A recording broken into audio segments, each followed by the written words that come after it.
So guys, I'm going to do a quick intro here in Zoom, guys. If you're joining us on Zoom, this is going to be recorded, so you guys are watching a recording of it. I'm going to be sharing my screen so you guys can see it, and you're going to be hearing me engage. So let me share my screen. You can see my desktop. There we go. All right, so what we're covering first is buyer pro tip. So let's just go through the process of logging into the MLS. All right.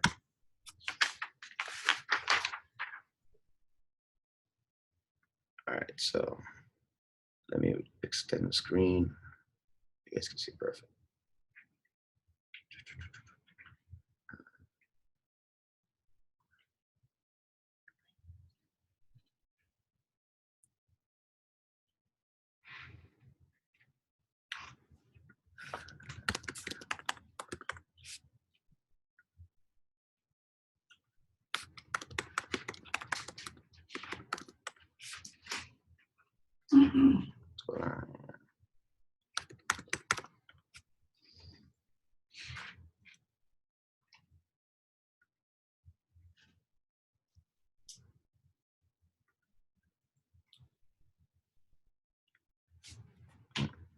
There's my dashboard.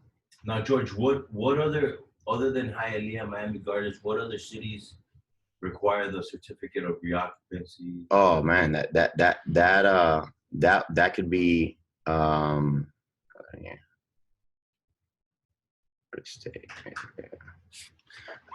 There's many counties. That's a good question. There's some that you could do, like Hialeah will give you post occupancy that you could close on the property and fix whatever issues are there. Miami Garden is very tough. The toughest is probably North Miami. North Miami is like, you know, and what is that's a great question actually. So that we recorded. So, you know, like in Miami, city of Miami, there's none. They're very easy with that, and permitting is a lot easier. So if I could buy a house, I'm only pick city of Miami because they're a lot easier to work with. Do they actually send somebody to inspect the property? City of Miami doesn't. So you can have 20. They're going to inspect the property with permits and stuff like that when you're permitting it, but they're not a requirement. Miami Gardens has to, like, if I sell the property to Discard, they have to inspect the property physically, but they're good at doing it. Hialeah is good at it. They work with you, so they may have an illegal addition. And in Miami Gardens, they won't let you close until, like, you know, they're more strict. Hialeah will say, hey, we'll let you close on this, but you got to fix it within 30 days. But you sometimes have to prepay whatever the fee would be. North Miami is just tough because they take longer, and they don't give you passes. They're like, let's just, like, we have an issue right now. We had to pay $3,000. We have 2 or 3 houses that we're renovating in North Miami. And Hialeah, you could be like, look, I didn't get it done. You know, can I get another week or 2 weeks? Okay, go in there. Let's do it. North Miami says, okay, pay us $3,000 and we'll extend it. If not, they pull that and you have to redo it again, and that could delay your closing. They're very tough with that. But you know, the whenever you're buying a house that has issues, if you're buying it and like you gotta in the city of North Miami, you gotta be like, okay, is it worth the headache? I mean, we still buy them because they're great deals, but the deal has to be that much better. And if you have an investor client, you need to also let them be aware of that. In West Miami? West Miami, so reoccupancy is, they don't, let's just say you had a house that was a 32, but you have 3 extra bedrooms in it. Yeah. That's where they could catch. Yeah, that's how they catch those illegal additions. Now, there's municipalities that don't check, but they do have code enforcement that's driving around, but it's better to go in a place that doesn't have a reoccupancy. But for a regular home buyer, you know, it's not a big issue because they're gonna send an appraiser anyways. But it's for that regular home buyer, you could probably get away with an appraiser that comes by and like, look, you know, the garage is converted, and they make a variance. When it's one of these municipalities, now you have to fight against also the city seeing the house. No, look, this garage is converted. You can't have this. This is illegal. Now you have to deal with it. Oh, and even though the garage is converted nicely, they'll make you, you know, make it a garage. One way to see if a garage is converted is if you don't step down in the garage, it's converted. They've raised it. they've put tile, they've put concrete. Another way too is if you see drywall on, the easier one would be if you still walk down and there's tile, and that's fine. You could have tile in a garage, and that if the garage door is just sealed with drywall, because you could break the drywall down and get the finance and leave the tile, leave everything. But some lenders are better than others. So sometimes you could have a lender, and I'm plugging Kevin Jimeno because he's really good and he's here, he does a lot of trainings. There's always somebody here. So I'm gonna be a little biased, but with good lenders, when they have their appraiser, they usually can, like, they have a pool of appraisers, they can kind of guide and be like, oh, look, this appraiser on a previous deal approved the converted garage. So you got to make sure, and see, that's a pro tip, because you could be new in this business and have an incredible client, strong, and when you're making offers and the lender might not be strong, you could lose a deal, and you're like, man, how did this deal not get done? And then that client, if he doesn't get approved or the financing as well, is going to say, you know what, they're going to tie the mortgage broker to you. And that's why, especially if you recommend it. Yeah, definitely. And so you want to make sure you associate the title company. You guys, as me, I wouldn't have put a preferred title company in our office with New World if I didn't trust in them. And one of the things, if something doesn't happen well with New World, I get on the phone and I make it happen. The mortgage side is something that it's been like 4 or 5 months that we've had Kevin Jimeno in here, and it's been incredible. He's done 70 plus loans with Lifestyle in the time here, and I was like, man, it just makes sense to make him the preferred. But I'm not forcing anything. I'm just telling you got to make sure you have a good lender.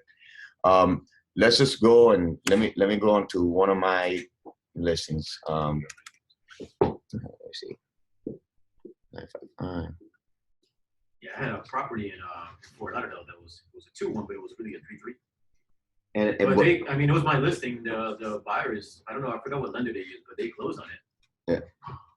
Yeah, was it done well? Nah, it wasn't. It was an investor buddy of mine, and he bought it cash. It up a little bit. No, conventional. Conventional? See, conventional. The thing is, they hit him like, I think it was like 2 weeks before we were supposed to close. The city came out there because the next door neighbor, they were redoing their house, and they did a whole. They were trying to put papers on without permits and everything, and they left the papers outside. Mm-hmm. Obviously, you can't put them inside, but they left the papers outside, and then the city saw he was working on that property, so they came over, and he let them in, and they were like, oh, and they hit him for permits. The pro tip here, and good, this is private. For the most part, when you're doing renovations, and it's crazy that you're gonna do, the kitchen cabinets, and you have to pull permits. People can do a bad job and pull electrical, and it's a hazard. But if you're bringing contractors that are licensed and stuff like that, that's one thing. Never go cheap with your contractors. If you're gonna do a job of a kitchen, bathroom, those are things that are inside your house. Nothing like electrical. Electrical, always say, hey, pull the permits, because this is an advanced renovation tip. You do a kitchen, and the kitchen falls apart, which is not gonna happen. What is the owner that bought that house from you say, hey, you sold me a bad kitchen? You do the electrical, God forbid, and you didn't pull permits, they can trace it. Hey, you sold me this house, you did it. Look at this electrical, it's not old, it's new. You did it, and you didn't pull the permits. So certain things you want, but if you're gonna do your kitchen, make sure you're doing it on the weekends. Code enforcement usually works only Monday to Friday. Rarely would you see them on a Saturday. The only code enforcement you'll see on Saturdays is like the ones that want to just work extra. They're not supposed to, but they'll go and they'll drive around. And if you're doing the work, like a lot of times you bring the trash bin in the front, throw out everything and get it out, but the weekends. So you got to be careful with the code enforcement. Like anything electrical, roofing, you got to do, because people will see you out there. But like bathrooms, tile is another one. Like if you're doing tile, like, just do it that way, save you some money. That as far as tiles, when my sister bought her townhouse a few years back. With the guy, right? That one time messaged me or something like that? Yes. What was it that happened? That's a good horror story but you learn from. What happened? So, my sister, she's a very good person. If she knows you and she knows that you're doing business, she's always going to try to help you out, promote you. Unfortunately, there was a guy that we went to high school with, named Albert, whatever, I'm sorry. She went and she hired him, but this guy did, in a month, he did barely nothing. And they paid him up front, everything. and he did a really bad. He did a lousy job, and you know, her husband is a little different than most people. He's very, you know, hot-headed. She had to control him because she, you know, he wanted to like take this to the next level. And so we had a friend that recommended him on Facebook, and I kind of was like, you know, he's bad, you know, better watch out who you recommended because, you know, he did my sister really, really bad. I think I had asked for somebody to do like flooring, and somebody had recommended him to my post, and he's like, bro, you can't use that guy, and he wrote on his thing. So yeah, I told him, I was like, hey, listen, man, this guy, he jipped my sister. He took the money and ran, never, you know, did a bad job. He got paid for the job and never finished. That goes to a good tip here as well. You know, and and that's actually a good tip that I'm gonna teach you guys. Social media is something. The social media thing, guys. While you're here, you should take an Instagram story while you're learning something. Because I could tell you one thing. There's 50,000 realtors in South Florida. I don't want to say how many, because I don't know what they do, but let me just do a percentage. I can guarantee 99% of them are not working today, but you guys are here. And I can guarantee you, and all of our friends have 15 realtor friends, and I guarantee you none of them, you guys being here, are working. So take a story, make a post, because what's going to happen is your friends and family are going to continue seeing you work. If you're at home, post it. Every single day, post something. I get so much, and there's so many people I could tell you how many deals they close just from social media, Instagram stories, Facebook lives. Just if you don't know nothing about contracts, if you know nothing about contracts of prospecting, and you just did social media from your couch every single day. If you did social media from your couch every single day, and you never showed one house, you'll sell 6 to 12 homes just through social media. Like, never showed homes to people outside of social media, and you'll sell 6 to 12 homes. And that is a George Cancerbello guarantee. I agree. It's a guarantee. Now, what happens in this business, and I was talking to somebody about it yesterday. I was talking to a broker friend of mine yesterday, and we're just talking about like trainings and stuff like that. It's the discipline to post it every single day. This is the first week I got back from vacation on Monday, Tuesday, and I was just catching up. But every day you see me put a showcase of somebody. So many referrals of personal business. Like a lot of times they say brokers, they don't want them to be producing, or they're not producing brokers. They feel like, I mean, there's a million people out there, but they feel like you're competing for the pie. I get so much business from my referrals that I hand it off. Listings, like I hand off business. So many agents come through social media on my own platform or GM's platform, everybody else's platform. Hey, this guy wants us. Like lifestyle was built on a social media platform, and it's nothing about the ego, but we've grown to, you know, the 5 or 6 offices, you know, over 500 agents because of social media and good work and management. But without social media, half of that growth. That's why I reached out to you through social media. I could look around. I mean, there's friends that bring in here, but I can tell you from 10 people that come in a week, 8 of them came through social media or referral, but social media. And they came through a friend because, let's just say Miguel, you probably saw Miguel putting so much stuff of lifestyle that made you reach out to your friend. You came through a friend that was doing social media. Correct. If you never saw him doing this, you know, when we do these trainings, I'm going to put a video now. So it goes back to that pro tip. You could never call one, and you know, there's a million things of prospecting. But if you never like to talk to one person on the phone or give your business card, if you just do the social media, 6 to 12 houses, guaranteed. So I'll leave it on that. And it goes back to what I was saying on the Facebook thing. George, this agent said that also what was working on the Facebook is the marketplace. The marketplace was working very good. That's the best. Yeah. This is the pro tips here. This is ones you guys got to note down. So, pro tips. And you use the Facebook marketplace, right? Yeah. That's if I'm looking to sell my own listing and try to work both sides, I'm gonna list it on marketplace. You're gonna get some feedback. I'm not gonna guarantee you that you're gonna sell it there, but you will find a buyer. And you know what the good thing about Facebook marketing? You're gonna get leads. There's people that broke. Whenever you close, not everybody that get to ask, because now, you know, George Felix process commission. But when somebody, like I ask him, because me and Jessica, hey, where'd you get this client? Where'd you get this? Like, I like to know where these leads are coming from. There's a lot of people in Westchester that use Snapchat and more rentals on Snapchat. But this is why I tell you, the social, you don't have to step outside your house and you can prospect. But Facebook Marketplace, the cool thing is you have the right now, note this down, to use any of Lifestyle's listings and promote it like it's yours. Like, so I don't care if you have 0 listings. To everybody out there in social media, they're going to think you're a monster listing agent because you can use everything. I'm giving you guys a full, you could put it your own. Nobody in here, if just card 5 things, he would love for everybody in this office to promote his listing, right? Of course. So I have 2 listings, luxury listings. If you guys want to do an open house on any of our investment homes, $1 million homes, $700,000 homes, let me know. All this stuff is available to you guys. Now, sometimes people don't take advantage of it and say, oh man, you know what George said, I can do open houses. You do open houses and clients come into you. But let me not get off the social media thing because I'll ADD out. But you post on Facebook Marketplace and now your friends are seeing. Now, like, if you post something on there, I'm commenting, now everybody else is engaging. Hey, by the way, how many bedrooms is it again? Bro, it's a 3-2. So you're coming up on people's feeds. On the Marketplace, you get leads. Snapchat, if you're doing a showing, and on Facebook too, you put a story and now doing a showing here, 3-2 Kendall, $1,800. People are, but when you do that story, and you know, like in Instagram, I'll do it here in Instagram. So like when you do a story, so you know how you, like right now, you hit Miami, right? And it's gonna be, there's those public stories. You go here and it's random people. They're doing different things.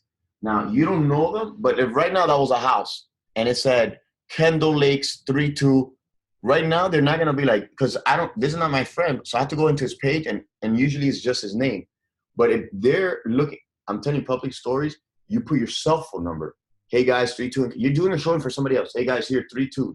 This is an incredible tip that I can tell you weekly. I'm cutting checks to this one agent that just does this exclusively. He still works other things, but you're seeing different stories in this world. Like you're seeing it, and you put your cell phone, and you're gonna get calls. When I put public stories, and when you tag, let's just say you tag lifestyle. When you do your story, use the geo tag. So when you do a story, let's just say. I'll do a story here so they can see. We're doing a boot camp A to Z kind of style training here in the Miami Lakes office, and I'm just gonna show them the power of social media. So this is hey, look at this. What's up? So when you do a story, next thing you do, this is hit this little sticker, the sticker in the top, the sticker, the sticker up here. You hit the sticker and get the location. And then you're gonna pick it. It doesn't matter when you go out to eat, pick it. And now, if you're doing real estate, it's great because I get random people messaging. Oh, that's a beautiful house. Can I get more information? Hey, I love what you're doing over there. You know, can I find out more? When you tag this story, now people can see you public. The same thing I was showing of public people, you see. Oh.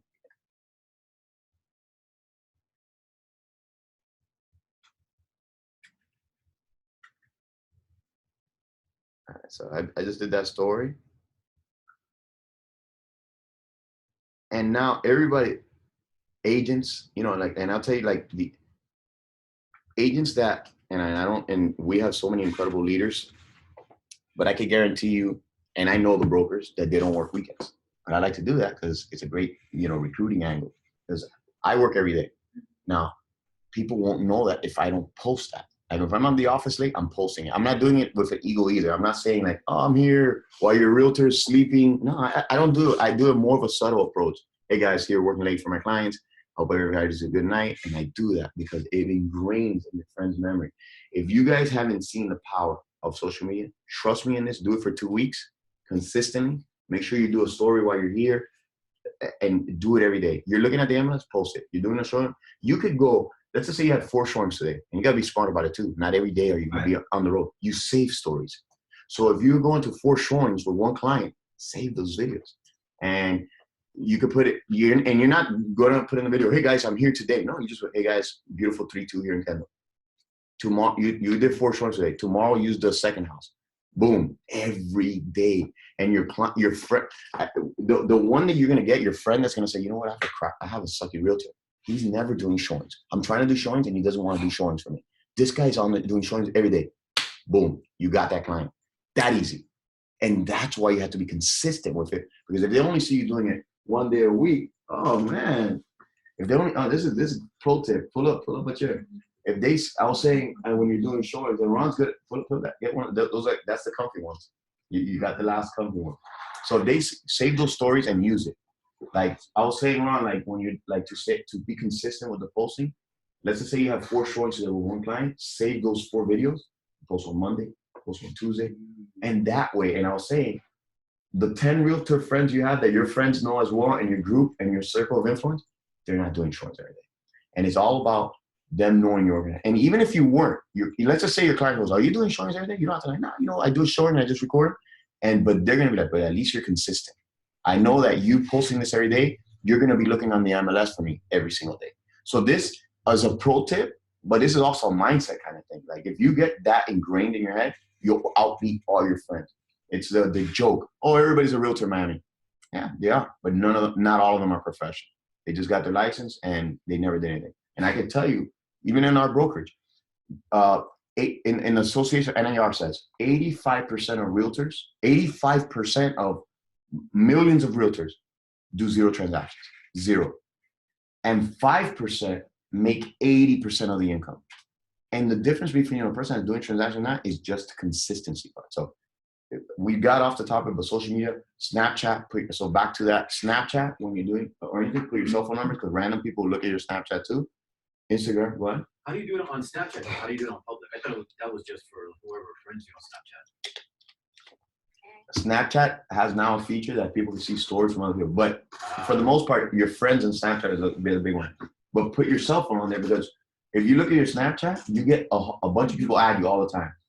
And it's like, Crazy Ned 557. I have no idea who's there. They randomly add you. So Crazy Ned may not send you an Instagram story, a reply to it, but he'll text you because he sees your number. So when you do the story, make sure you put Chris Nin, who's out of Westchester office, producer, came from Douglas Elliman, Kickspot works every day, and he pulls so many clients for us. Snapchat is his #1 best. He's like, I don't even use it. He doesn't even use Instagram. I mean, he uses it now, but Instagram is good. Facebook marketing. So those 3 things. Is things you could use for free business. How about Craigslist? Craigslist is still great, but it's consistency. Like how consistent. Now, Craigslist compared to the social media platforms, there's a person behind it. When you're on Craigslist, it's Mary Rodriguez has closed $30,000 in commission in the last year. Natalie Vero, $45,000 in the last 2 or 3 just off Craigslist, and that's free.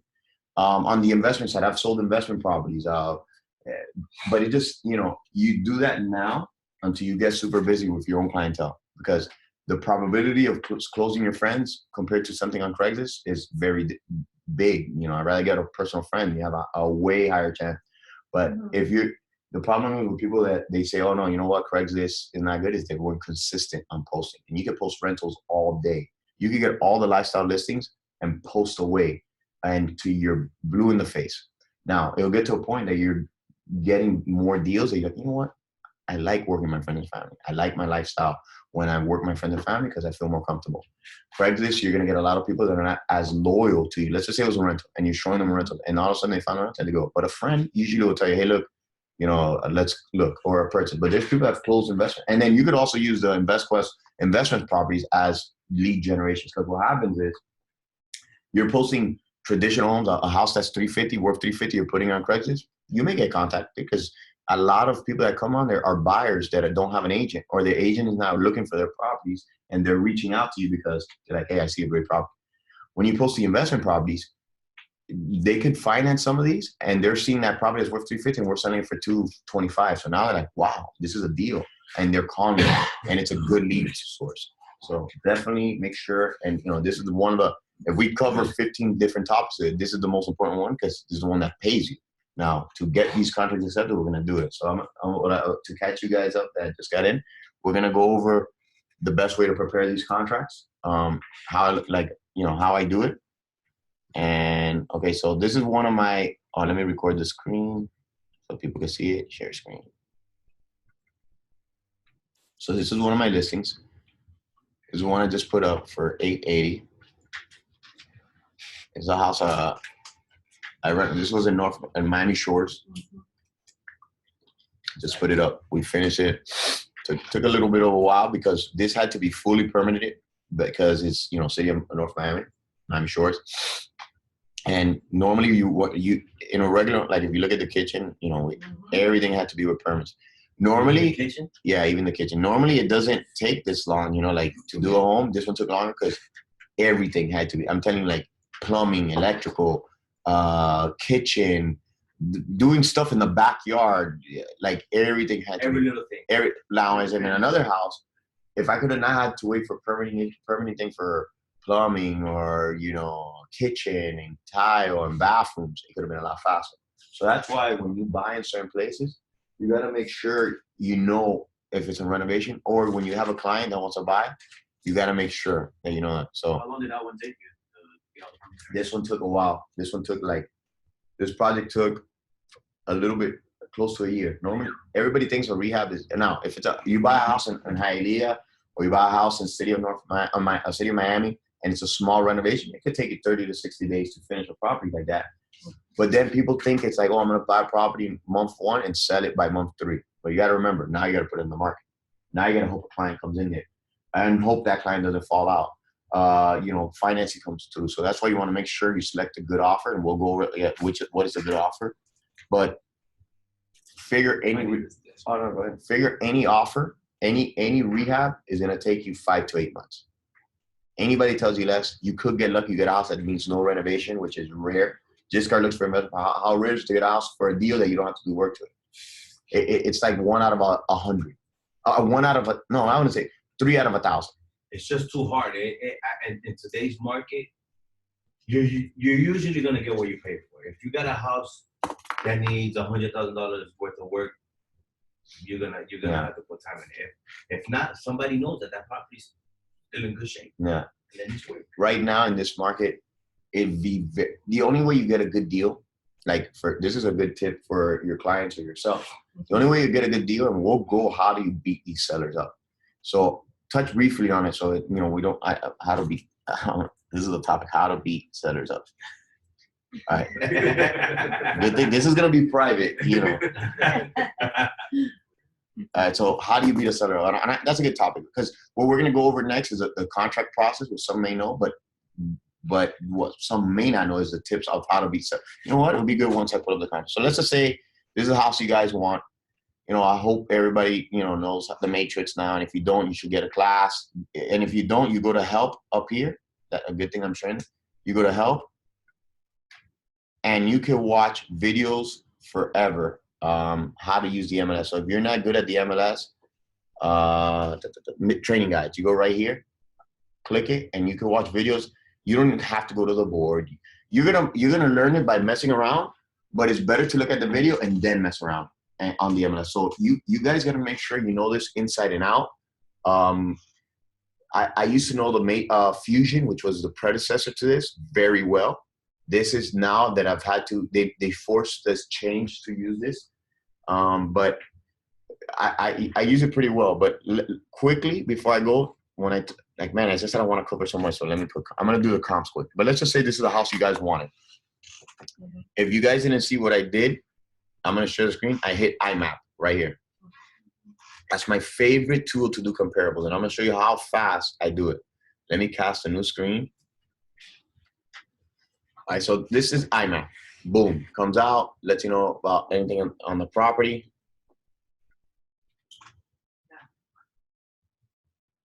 Boom. Now, this is a property we have for $899, but I'll show you. Now you're like, okay, there's so many properties. It's too wide of a range. Like this is a horrible comp, because if you know of anything on Miami Shores, Biscayne Boulevard, homes east of it worth more. West of it is still, you know, but anything past, you know, like this line right here, you see is you know, it's us randomly. So you got to learn the city. However, next thing I do is subdivision in the same subdivision. And then if I don't see comps come out here, then I say, okay, I have to go out a little bit more. So in here, you go within half the mile. Boom. But you got to be smart about it. And now I see here 2 good comps. Oh, I don't know if they're good or not, but I see homes on the same or the block behind it. You don't want to compare anything east of any major intersection. I'm not going to say, oh, if you don't have comps, you're going to have to. An appraiser is going to have to use those comps. But for you looking for your client, you want to make sure you're like finding a house and the value is there. Also, when you're making a listing, you want to make sure you're listing it right. This is a tip here. A lot of times I see agents say, and it always scares me, oh my God, under contract within 2 hours or 1 day or 2 days.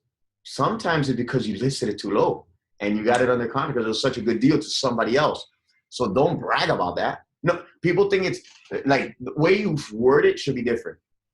You should say priced 5 to 10% over market and under contract within that. Because if you just say under contract in the first second, okay, you priced it wrong. You might have cost your seller $20,000, $30,000.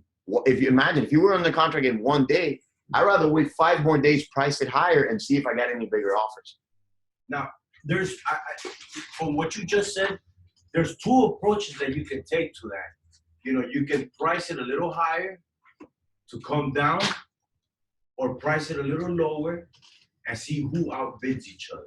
What would you? I would do it a little higher and see who outbids each other. Because what happens, it's harder to get a person to come up than go down. Now, that's a tactic you want to like, if you have a home that's renovated and you want to create a buzz, price it less than what it's worth, but don't accept an offer until you see people wanting to go. Now, it's not ethical. You got to tell everybody that there's a multiple offer situation. By the board, you have to say it's a multiple offer situation. I rather price it a little higher and be able to negotiate now. Any magical number on how high? 5, 10%? Pricing and if the house is renovated completely brand new, I'll go 10% if needed. The house is worth $400,000, I'll put it at 440. Now, try to stay by 5, 420, 425, and that because a house that's fully renovated, when you're an appraiser, this is another pro tip. They give code C1, C2, C3, C4. A C1 is a brand new construction, a Lennar. A C2 is a house that could be from 1965, but you complete. This is a C2. The house that I showed you is C2. It's almost like if it's a new construction because everything was done. So when you tell the appraiser, like, bro, this is like a brand new home. Outside of the CVS walls, that house was completely gutted. So I need the best appraisal on this. So if it's a house that's a C2 that everything is done, or 80% of it done, price it higher. Because if it's priced higher, the appraiser is going to favor you to go higher. You can fight the appraiser and say, hey, listen, the house is completely renovated. It's a C2, and you'll get that. So tip is, if you do get the property under contract pretty fast, don't accept it that fast. What happens when you say you accepted it in 1 day, let's just say it was Monday, and you guys were going to go look at houses on Friday, or your client, or you're some of Miami that they only work 3 days a week, a realtor, and they didn't see the house, but they had the perfect client that would have paid $440, but you accepted the first good deal when it came in. So even if you have a great deal as much, and what happens when those realtors say that, and this is a topic I've never covered, I'm venting here. Not venting, it's a great learning point, something I have to share more. Like, wait for more offers. Even if you got 5 offers, 10 offers the first day, 20 short requests, wait a week. What's it gonna hurt you? You may have gotten that, and that first offer might have been 420. We're using this house that's 400, like random, made up offer. But you accepted an FHA with 3% down. What about somebody was gonna give you 30% down?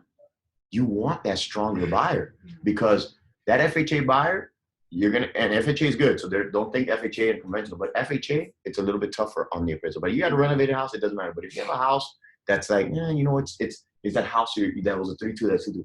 FHA is going to look at it more. A VA is going to be tougher. Yeah. No, that was actually a conventional. So conventional, you'll get around like, hey, the kitchen is not in great working order, or the sink is, the range and the fridge are old. Conventional, you could get around that. But like going in this story, you might have accepted that first good offer and you had an FHA. Or they could have been a guy that was cash that came in. So if you wait a couple days and see what's in there. Don't realtors, oh my God, we had a great offer, just accept it. No. Another thing is too, if you have a listing, when you get an offer, you got to make sure we get that contract. Don't go the easy route where people are saying, hey, I'm going to send you the contract so you can sign. sir. So my brother. Morning. Morning, everybody. Morning. Oh, this you missed some pro tips in I here. did, bro. Sorry. I'll catch you. I was on the phone. Make contact. Hey, so the other thing is, your first contract your seller's gonna sell. You go to their house and explain it to them. And if you don't know the contract, read that thing already twice. You know what it is that we're using this $400,000 home. That person's gonna sign away, or a buyer. The first one you should go with them and put it off. They're selling the home. You're gonna make $12,000, and easy for us to say like, oh my God, I don't want to drive in Miami. It's an hour to go to Kendall from here, Miami Lakes. It's an hour, and then an hour back. But you're about to make $12,000. That seller, when you go to their house, the first one, okay, you know what? First offer accepted, God forbid the offer didn't get accepted, or there's multiple offers and wants to see it, go with them. Because that seller, the way he's going to refer your business is to be like, when he talks to his friend, if you do the contract and just sent it, deals done, and it was the easiest thing in the world, you're probably not going to have lasted a good impression. Now, there's properties that are easy, and they're easy deals. But make it a little bit more tough for you to go out of your way, because that seller's going to say, you know what, friend, George Cancabello, when you talk to his friend, neighbor, or whatever, that's a professional. But that guy came, explained everything. The biggest testimonial is explain everything. Not be, hey, I'm going to send you a form, some please, you sign here, sign here, sign here, sign here. And this is sign their biggest sale of their life, or a buyer, vice versa. Now, the first offer you prepare for your buyer, prepare with him. So when he's signing that, he knows. Another thing, too, that I see, and Ron could probably attest that he's heard of it, and I'm not going to be a hypocrite and say it never happened to me out of, hundreds of closings, maybe two, and I'm not saying 100 closing as an ego thing, out of many closings that I've had, maybe one or two because I wasn't here, but I sent somebody else.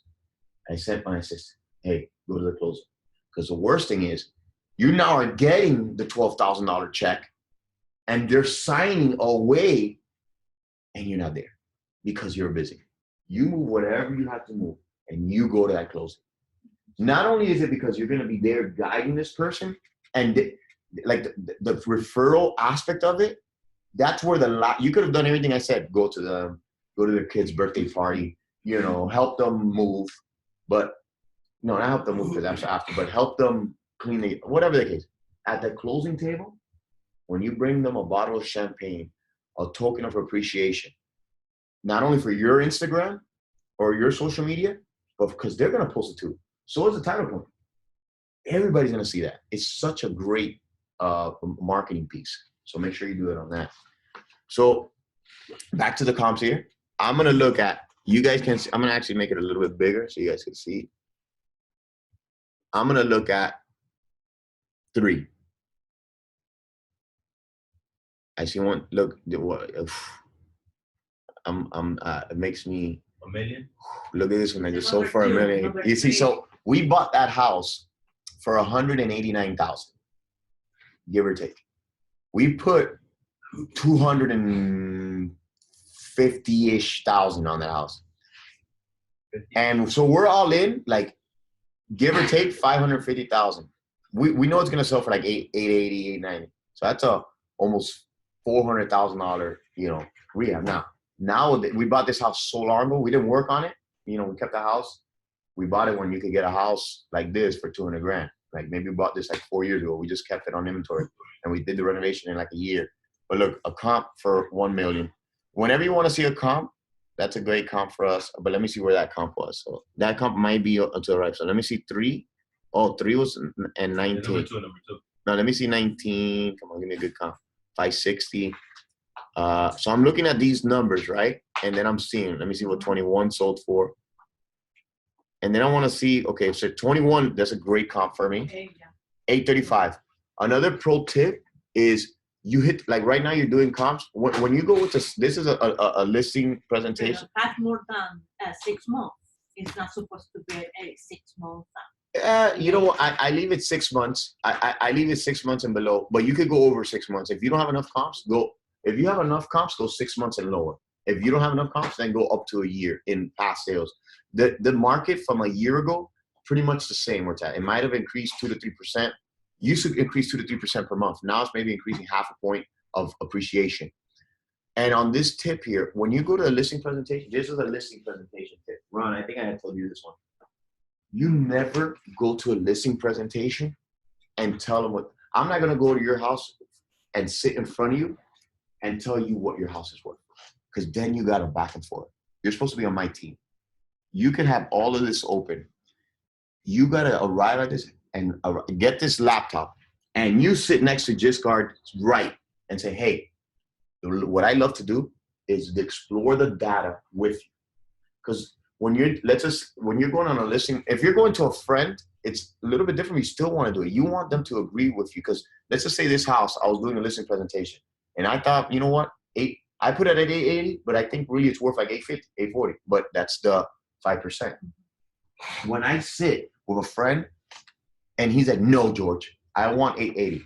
I'm going to go, listen, we saw the data together. We're arriving to this together. If we ever need to do a price reduction, he knows it already. Whereas if I tell him his house is 850 and I just don't show him the comps together, he's like, no, I want 880. My house is worth, my neighbor sold for $1 million. I want 880. You're never going to get that listing to be able to price it well because he doesn't see it himself. And every person that sells a house, they put 100,000 over it and they said they sold for that much. So when you do it together, now he's seeing it. There's no like ifs, ands, or buts. I'm like, look, you're with me. And when you arrive at that price, he did it as a team.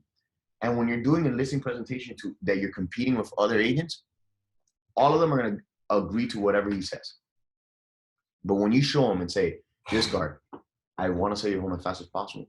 Let's price it well. Let's price it together. These guys would be the other agents that might have wanted your listing. If they'll list at whatever you tell them. Let's arrive at this at a team and let's look at the data.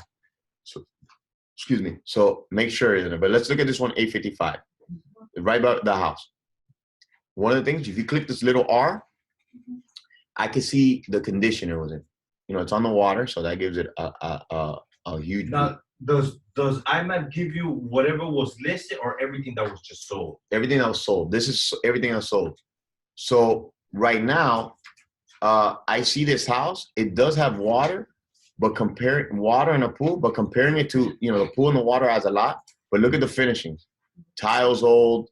You know, the pool, give it $35,000, $45,000 of a value increase. The water, you could maybe even say 50 to 100,000 because it's on a river, and it may have. No, you know what? It can't be on water. Wait, hold on a second. It is. Let me. It's on a coastal. Oh, okay. All right. So let's just say I wanted to see. Okay, he's like, man, but look, there's a comp for 615. I go, okay, hold on. I click the little R means that it was sold via the MLS. Look, this is a renovated house. I would have hoped it wasn't, because then you could say, hey, you know, it wasn't renovated, but no, it's really nice. No lot though, so it looks like it's. Oh no, it has a pretty decent lot. Has curb appeal. Okay. Kitchen is nice. Gym. Okay. Yeah, very nice house too. Nice house. So I don't like that, because if I'm trying to sell for 880 and one like that sold for 660, kind of tougher. They could say, hey, you know, there's a house that was compared to your home that sold for a lot less. Sales price was 615. 615. So. But that wasn't on the water. Probably square footage. So that's the IMAP proportion of it, guys. And Yeah, but that has another. I'm sorry, that has another approach. Is that the other house sold for 615, but are there more in the market? How are the other listed? Maybe you're the only one standing and you can stand your ground. Yeah, no, definitely no. And like, look, there's another one for 820. Look at this one and see, and it's only one bath. Has a pool, but only one bath. Probably does have the other bath, but you just look flooring and say, no, it's outdated. So no, there's so many comps here that it's good for you. It's not like they're look one sold for 960. Yeah, 965.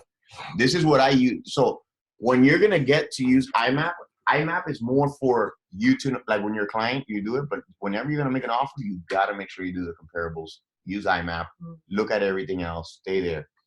I'm gonna go back to the other screen, and I'm gonna talk to you about what I wanted to talk to you is how to get the contract accepted. I'm not gonna do a class on form simplicity. You're gonna want to use form simplicity and play with it. But when you're making an offer, you click that FS. Boom, and I'll go through it pretty much so you guys see it. cast. Now this, FS is on iMac. that what? The FS that you clicked on. No, the FS is on the matrix. Okay. So FS is form simplicity. Here's gonna pull up all the data of the house. It's gonna auto-populate. Yeah.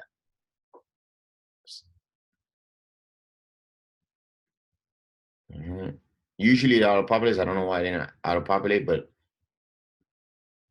we're gonna put. We're just gonna name it. 1, 2, 3, 8. Save. Oh, and titles.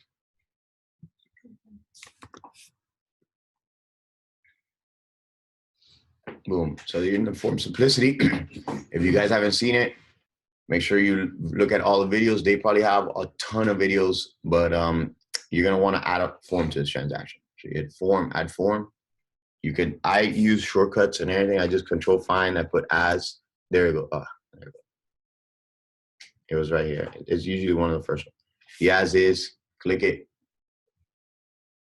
and now the as is comes out. All right. Is that when you click on my CMAs or no? No, it's F on the matrix. You'll see FS right. Oh, it's So we're here now. Here comes the pro tips on how getting your contracts accepted. How you do it. Well, seller, of course, you're just gonna put the seller, whatever's on public record. You know, and you put it on there. And buyer, you put whatever your buyer's name is. Leave the address. Always make sure you're putting the. I mean, usually it auto-populates. I don't know why it didn't auto-populate here, but if it doesn't, make sure you put the tax ID, legal description as well. Copy and paste it.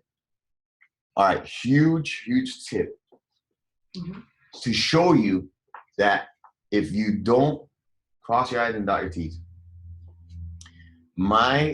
I did like it, this was a recent deal of mine, and you know everybody.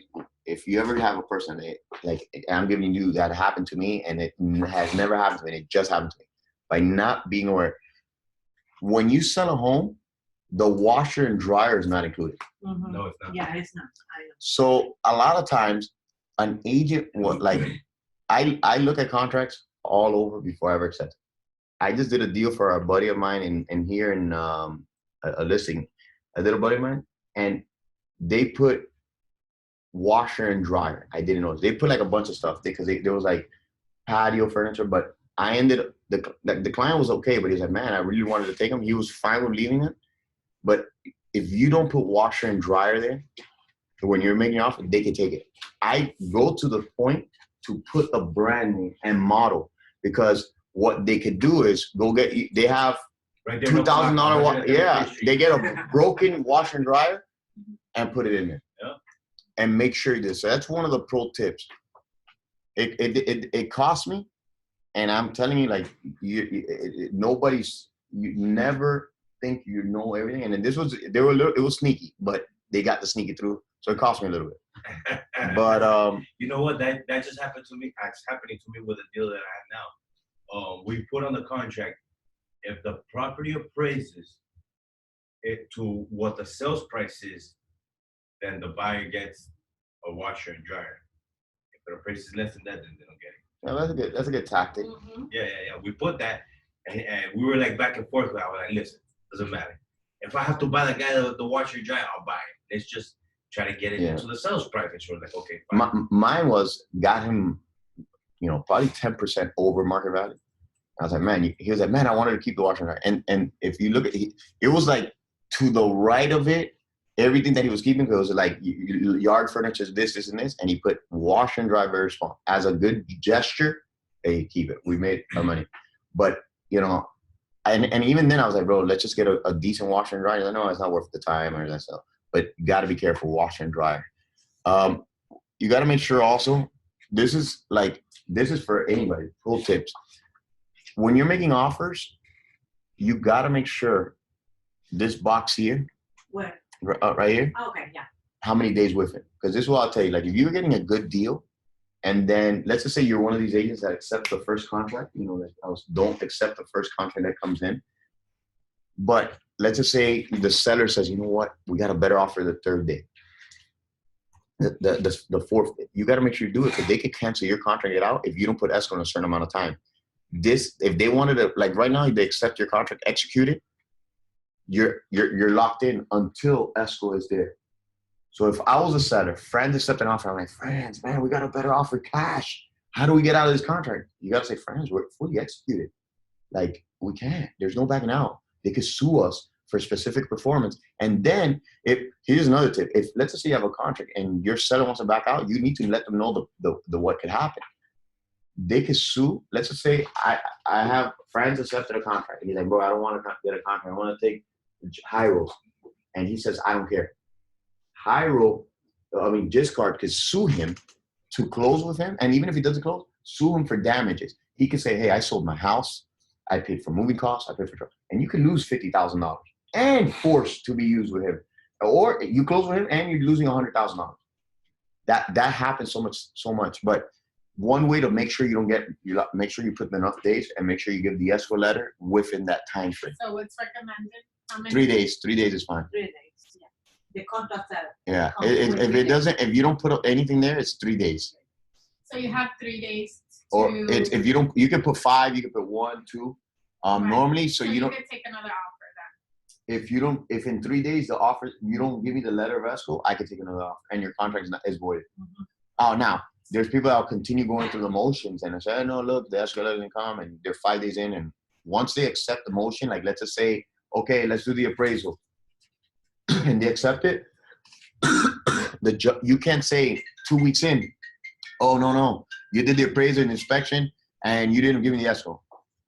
A judge will look at it and say, no, you did. You're right, it didn't, but you went through the motion of going to a closing. So I don't care if you didn't give me it.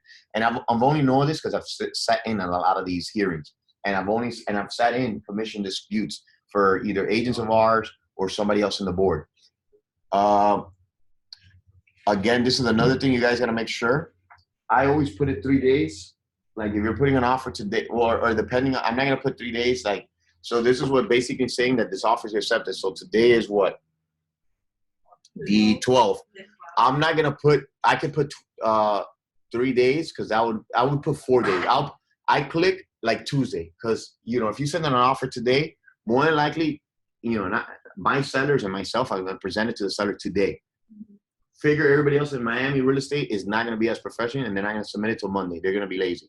But it's your fiduciary relationship to send it immediately. But I would put to Tuesday to say, hey, your seller has till Tuesday to accept my offer because it builds pressure. You don't want to tell them, hey, I'll give you till next Friday, and now they're waiting around seeing whose offer is better. You want to build urgency so you get your buyers. 2 days. Yeah.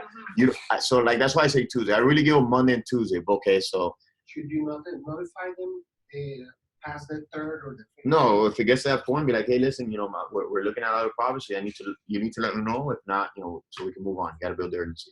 Now, this is something that happened to me. Let's say you put 2 days, they accept the contract 4 days later.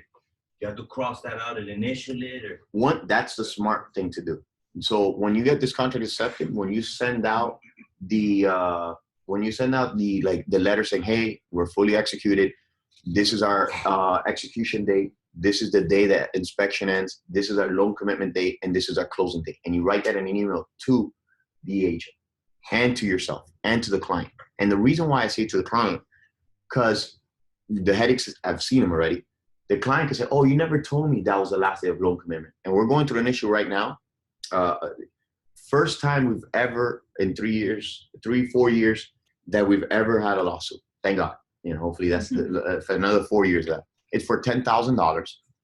The agent, this is what, like, we're going to go over this heavily. The agent checked closing date extension, but never checked loan commitment. Wasn't the agent's fault. The client didn't need it. It ended up coming out that the client did fraud on his taxes to get the loan. So he lost the deal. But since we didn't need, they only extended the closing because he had issues with his mortgage, his loan. So he's suing for the $10,000 that he lost, lifestyle, saying that the agent didn't do it. But you could look at all the correspondence. He gave him the loan commitment date. It's his job to also know. But at least when a judge looks at this, like the judge has to side on us because it's your job as a client to look over these things. It's our job to tell them, but ultimately it's on them. But if he has an email, it's open shut. Hey, friends, he sent you an email. He told you the loan commitment date ends. If you filed an extension and you didn't need a loan commitment date extension, you should have told them, you signed this one without the loan commitment? Yes. So we'll win there. But you don't want to go through this headache. You know, you have to go to lawsuit.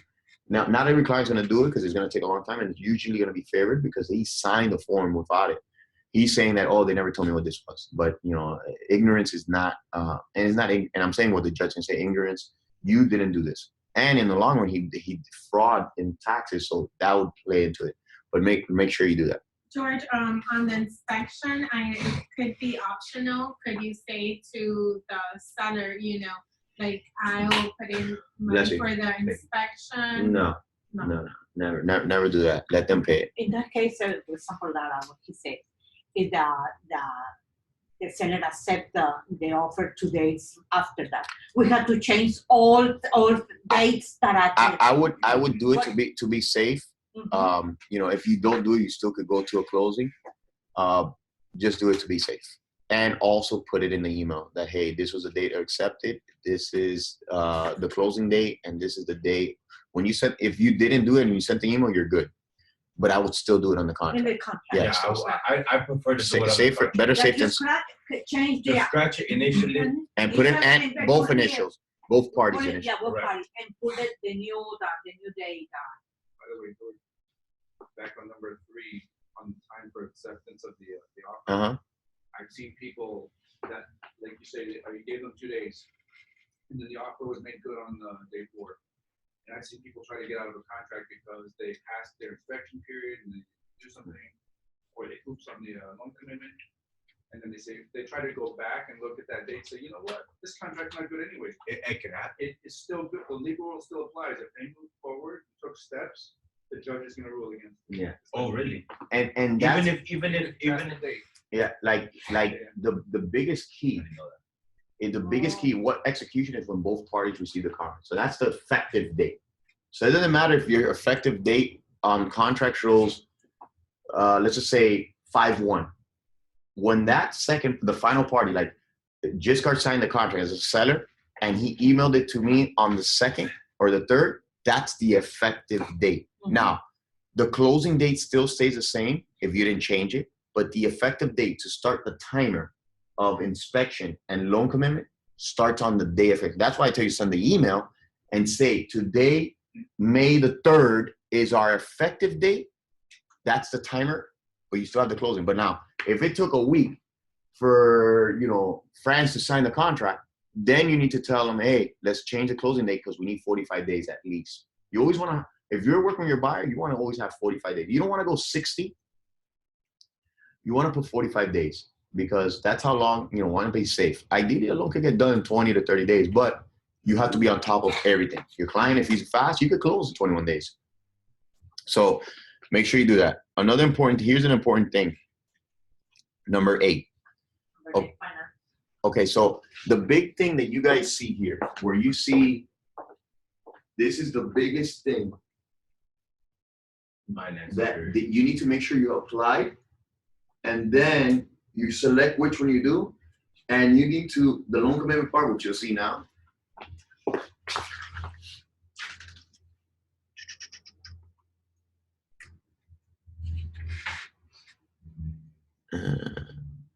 Okay, so the big key here, I like to put, 30 days is really good. So don't try to go, if you have a 45-day closing, if you can get by putting 45, do it. That means that if the day of closing or the day before your client doesn't want a house and it sucks, if they don't put 45 days here and it's day 35, they lost their escrow. This is so key. Or if left blank 30 is fine. But that's why it's important for you to know and your client to know and the other person to know and to say, hey, let's just say we're using May 1st. We're saying, hey, by May 30th, you need to know if you're getting that loan or not. If not, you need to extend the loan commitment part. I've talked about this so much because there's not a lot of things else that could jeopardize your clients' thing that have happened already to me and not to me, to agents and many other agents. When I do these, you know, usually I'll get independent brokers and we'll sit together. The number one thing, and you talk to title people, the number one thing that's biting agents in the butt and their clients is the loan commitment part. Because before, it didn't matter.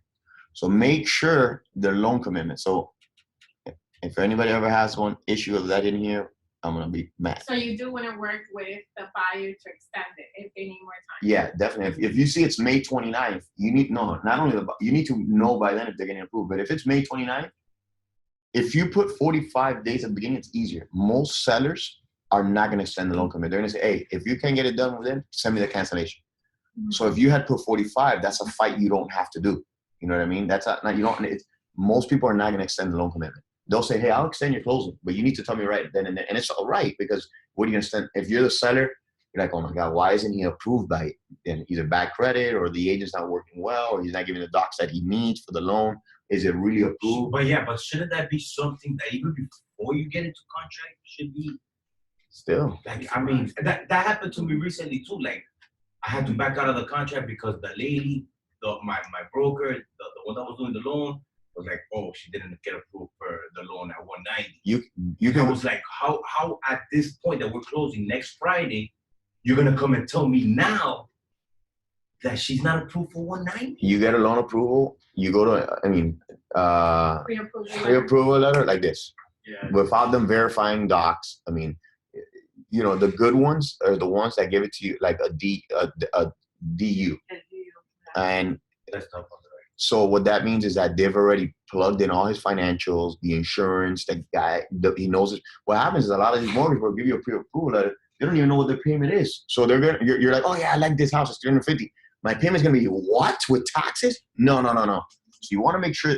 That's why when you have a listing, you want to make sure you get it, not a pre-approval letter. You want to get a DU that shows, okay, they plugged in the house. This is the guy's financial. He knows his payment. This is going to be his interest rate. So he's already aware of it. So you're not.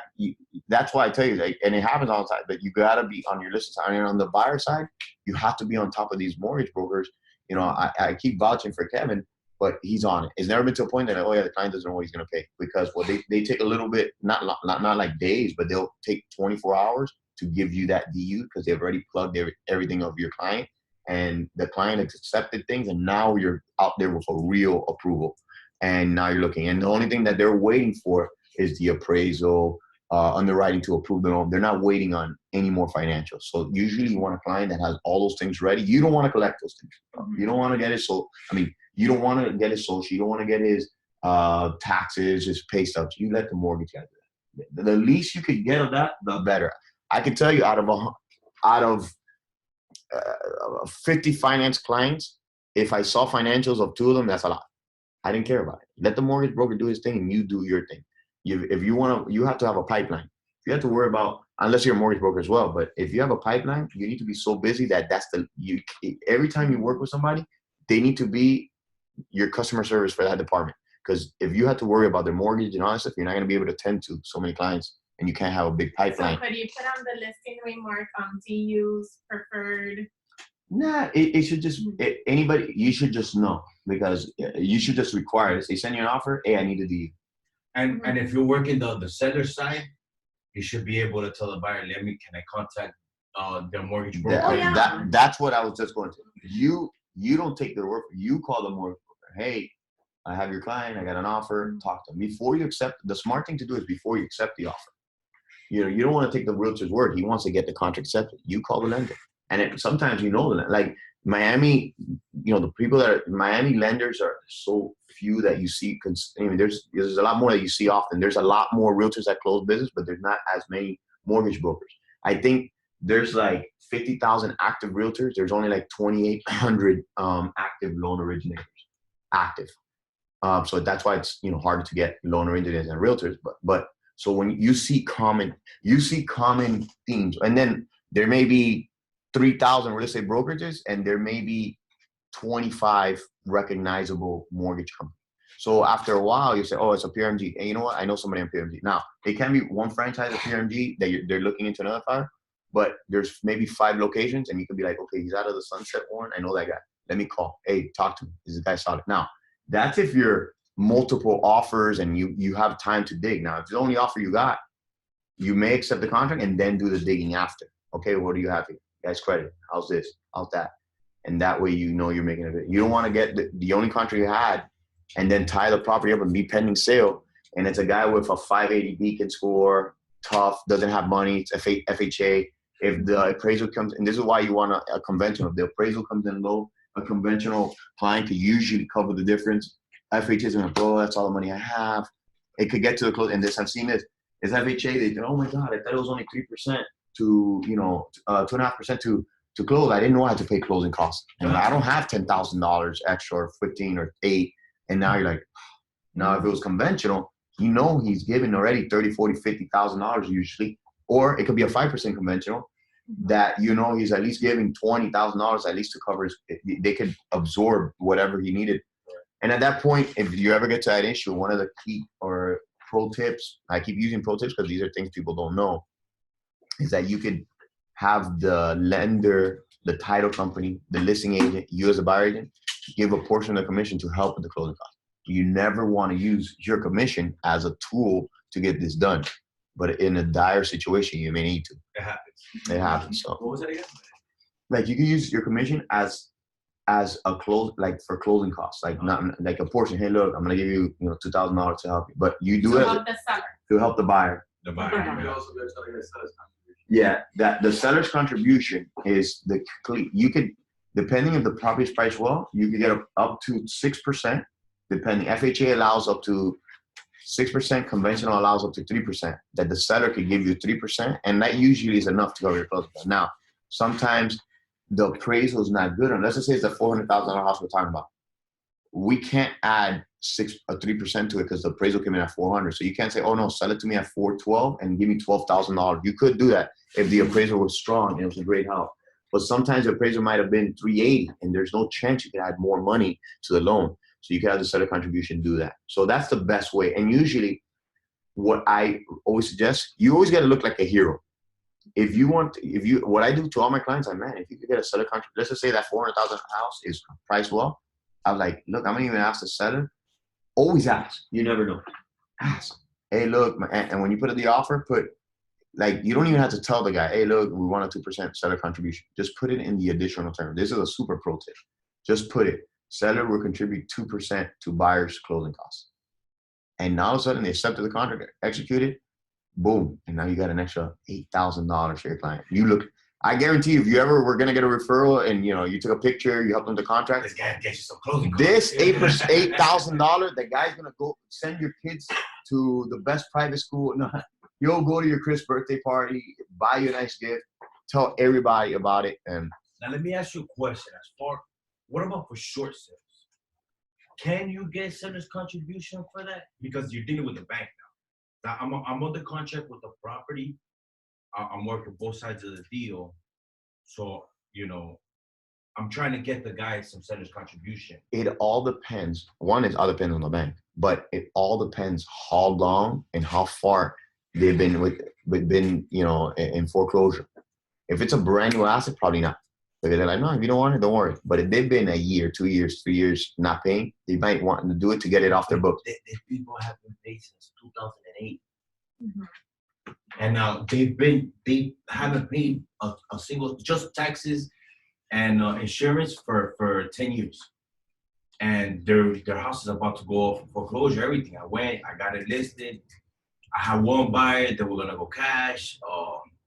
Unfortunately, it didn't get accepted at the price that they did. They got accepted at $293. It's in Hialeah. So we put $293 with 3% seller's concession. We're trying to see if the bank. You could look. At that point, they want to cut their losses short. I think you could always try. On regular listings, always try. Even if the price is well. If it's a brand new listing, you don't want to shoot yourself in the foot and get out of a deal because you try to it's like a tactic you use for a listing that's been out there for 3 months, 4 months. Look, we need a contribution. And then it's extra money for your client. So you say it's 6% because FHA? If it's 6% FHA or 3% conventional, one or the other, that you could do maximum contribution. It's like I'm gonna buy at 10,000 and I'm thinking wow, it's not even. Well, how much was the house? 248. So 6%. Yeah, it's probably 6%. They probably used up to 6%. Yeah, but I believe the seller's gotta be in order, agreeing. Yeah, and they can do it either way. It's better to get a contribution because let's just say it was a $400,000 house and you're going to get them a $10,000 contribution. Some people say, oh, just give it to them at $390. you're probably not. It's better to keep your hard-earned cash in the bank than saving $30 on a mortgage payment and knowing you kept $10,000 of closing costs. So that's always a cool thing. How come in some listings you have only conventional loans for a house? Because 2 reasons. If you see that on the conventional loans, is they have a false notion that FHA is not closes as fast or it's a harder loan to get approved, or they're overpriced. And they know the only way they're going to get conventional is if they're putting a big down. They know they're overpriced, and there's no way an FHA buyer can cover the difference. That's the only reason you see it. Sometimes they forget to check the box. They might not know it might be appraised. Yeah. Conventional is 30 days, right? Be careful with that too, because what happens is they'll put it, and then you can also get it approved as FHA. That's Always ask. Right, so you always ask. I've gone on the contract where they put cash and conventional, and I told them, hey, listen, Yeah. I got an FHA buyer. He's well approved. He's got everything. Good to go. All right, let's go. Send me the And how contract. about I got other it. terms, when you see other terms? Owner finance. Yeah, other terms is just a question. What do you mean? What other terms? No, yeah, right, Yeah, other terms. so and with the conventional thing, the appraisal part is a big thing too. They think it's a lot easier. Maybe they have a converted garage, and that's why we don't want FHA. Yeah. Also, how long the person has owned the property. So sometimes, because I've had a couple of investors that they buy a property and they fix them within a month, and they can't, they can't. FHA needs a 90-day season. But even sometimes a bank will have overlays, even a conventional, to hit you with that in 3 months. 'Cause that happened to me. Oh, well, Question good. That's a five. good. That's a very good pro tip. How is the converted garage has to do with FHA? FHA, it's a little bit tougher because they don't like converted garages. Conventionals are like, FHA insures their loan, so there's a lot They more. are legal. They don't like that. If they're done well, sometimes it hurts you because now they know. I've had a closing that they could close FHA, but they had to fix it within 30 days. So they had to put money in escrow. They had to put $10,000, and it was my cousin's house. He wanted the garage converted, so he had to break the drywall. He left everything in place, broke down the drywall, and was able to open the door and let the door in. And FHA doesn't want it because the way they see it is they're insuring this home. Let's just say there's a fire hazard because of that converted garage, because they have the washer and dryer in there, and now the fumes. Who knows what the case may be? They're insuring this home. They don't want it's a weird thing. They don't want the seller or buyer to die, right? Or they don't want you to say let's just say they insured a house and they didn't do the plumbing inspection and the electrical. They're insuring this loan. If that house ends up being a tear down, you're gonna walk away. That's why they're very stringent. They don't want you to walk away from this loan because the house wasn't good. That's why they're big on this. Here's the inspection part. Go ahead. I have another question Go ahead. towards the Definitely. I love the question. The contributions. The mechanics are then you leave the house at the price instead of discounting. You leave that, and then at the closing table, that money goes towards the contribution. So nobody's giving anything. All on paper. It's all on paper. All it is let's just say the seller owned it free and clear. He was gonna get a check minus fees and everything for, let's just say $400,000 his check, but now he's gonna make $390. So either he reduces the price or he gives it to them in the form of a credit. And the good thing about the credit is good for the comparable as well. Because let's just say he was gonna, like, the comps were gonna be $400,000. You sold the house at $400,000, but now you're like, oh look, George, instead of me giving you the $15,000, I'm just gonna reduce the price to $385. Now the comps are lower in that neighborhood because you took a thing. Now seller credit, you don't see it.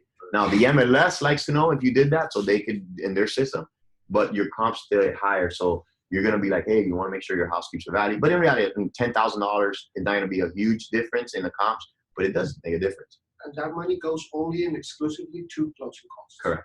Now, if there's an excess of, like, let's just say the seller was doing 2% and the agent was doing 2%, and it actually was more, the buyer could get a check at closing.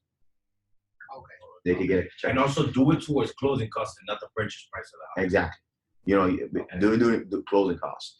Is there any way that the seller could help in a conventional, for example, with part of the down payment? Well, people say down payment. You don't want to say down payment in this business. It's the escrow payment. I know seller would do it, but the percentage to finance, the closing costs, and then whatever you had to pay, like the down payment or anything for the mortgage, if there's an excess, yes. So let's just say he wanted to do 5% financing. but he only has 3% right now. But with the seller contribution, he can now do 7% down for the loan, and he's only financing 93% definitely. Because that check that would have been extra, he could use it towards the down of the mortgage. Okay. So he definitely, but that's rare. Rare. See, because usually the closing costs are from 12 to 20,000. If you're getting 12 to 20,000 in some kind of credit, it doesn't go. You can't go more than 3 to 6%. Yeah, because I have a seller that would be wanting to help as much as she can towards the purchase. Depending on the loan, there's a cap, maximum 3 to 6%. Okay. The FHA is 6, and conventional is 3, or vice versa. I'm not sure. I gotta find that out. I'll let you know. And something combining like the finance with owner's finance, is that something? That could now that's other terms, and if you do that, definitely. But I'm talking more of like correct from the purchase price for the purchase price, the 3 to 6% on the purchase price, and I'll find out now. And give me a second here. So inspection period before this was not before for cash purchases, financing. It really isn't as important because of the loan commitment. Usually you're gonna stay 15 days. This is a pro tip here. Don't put 15 days. This is what happens. Most listing agents get 1 listing a year, or maybe they're pros and they really don't care either. When they get 2 offers, exactly the same. Yours is FHA, mine is FHA. That agent was lazy. The buyer's agent is a super pro tip. Left it blank, or put 15. You put 7. You have a loan commitment part. Now they're looking at the same term, same price. I'm going with the one with 7. And you would never know why they didn't pick your contract. You're like, man, sorry, Discard, they picked another offer. And it could have been so small, the reason why you didn't get your contract accepted. Put 7. Because irrelevant to the fact. Now, but remember, this is a pro tip because you got to do your appraisal. 10 will be safe. This is the only reason. On cash, I'm talking about finance here, so we'll talk about cash. Like, you could say, hey, I didn't like this house, and back out for any reason. Now, if you pass the inspection and you end up finding out because the inspection took longer, 10 days, 15 days after, you can still get the mortgage broker. The mortgage broker is not going to lend on a house that's flawed. So you have that backup. So it's not as important. But I would put 10. Put 10 just to be safe. But on financing, cash, this is the most important thing on the contract because your escrow is in jeopardy as soon as that time runs out. Mm-hmm. When you're working with a listing that's a cash offer, your best bet, and you're going to fight and everybody else fights it, is get 0-day inspection. You tell everybody, hey, do your inspections or your visual beforehand. Max, I like to do nowadays, before when the market was like, we were finding properties left and right, we were doing 0 day. You don't want it? Don't worry. There's 15 other people that are going to buy this 0 day. 0 days. 0 days. What? To buy cash, right? Buy cash. Yeah, when you go see the property. Oh, yeah. Here you go. Right 0 day. There. The escrow right there. Then when you have a good deal. And the way you used to have the margins before, let's say the property ARV is 200,000 and it was at 80. Like, I don't care if I had to knock this whole house. I'm only going to spend 40,000. So worst case scenario, I'm all in for 140 and I have a brand new house. Now, since the deals are not that good, that house may be for sale for 130 and you need to put 30,000-40,000 and man, and it's worth 200. Should I risk it without doing an inspection? Then you want to make sure, at least if you're with a buyer, you could get away with 3 or 4 days here. If it's a real good deal, then maybe you go 0, but it's going to be far and between to do that. And, I'm going through this as is, but these are the pro tips I wanted to teach you guys about, the contract. Okay, so let's get to a very important part. A lot of people see everything else. And when they get here, it's like if their eyes, Ron, it's like if I'm going to tell Ron because it's like Ron has been in the business for a while as well. Well, I don't know what was it. Okay, so it's like they see everything in the contract and they forget to look here. Here's where this is the pro tips. This is where you put the 2%. Seller would contribute 2% to buyer's closing costs, and they sign the contract, and it's a rookie agent. Hey, you just made your buyer $5, $10, $15, $20,000 by them not looking. And it's not that they're gonna be able to say, oh no, we didn't know that we had to put. No, it's on the contract. You have to do that. If not, I see your court. And the truth of the matter is, you have to be strong like this. Now, and then it could also be if you don't pay attention to additional terms, that somebody snuck the 2%. Now you got to tell your seller that, sorry, I didn't review it. Now, again, it's on them. They didn't review it, but you're the one that looks bad. You're the one that's never going to get a deal. You're the one that's going to get a horrible recommend. You're the one that may need to give 2% of your commission to make this deal happen. So you got to make sure you look there. We put it in our contracts that seller has to, seller listing agent needs to give us a seller's disclosure within a certain amount of days. We put that in all our clauses, and you don't see it. You'll see it. You'll see the clause here. When you put it here, we do it for you guys. We put the $295 for the seller or buyer, but it also adds the making sure, and I got to make sure it does. I don't know why it didn't come in there, but I'll have Felix look at it because they changed, when they changed that as this, I don't know if we did or not. So that's a good reminder. Where you put it that the listing agent must provide a seller's disclosure within a few days. Why do you do that? It's hurt us in the past on the investment side. We had a cash buyer for a property. This was probably like 2 years ago. We had a cash buyer that they had a clause in there that we had to provide them within 3 days of execution a seller's property disclosure.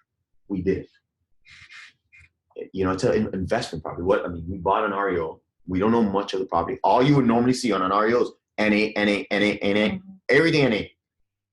They got to the closing table and they wanted to back out for whatever odd reason. And we're like, no. And they said, yes, you never provided me the seller's property disclosure. And they got out of the contract.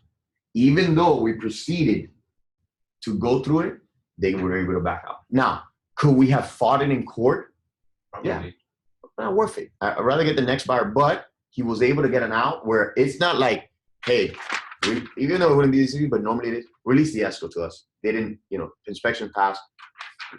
It would have cost us more money to take the person to court and not know. So and time. And legally, you're not allowed to sell a house. If you sell a house while it's in limbo, you lose the case. Because look, you're fighting for this escrow, you already sold the house. What are you talking about? So usually that's your way of saying, they could put, a lot of times people think that you can't put the property back on active. You can't. If you're fighting escrow, you can't put it back on active.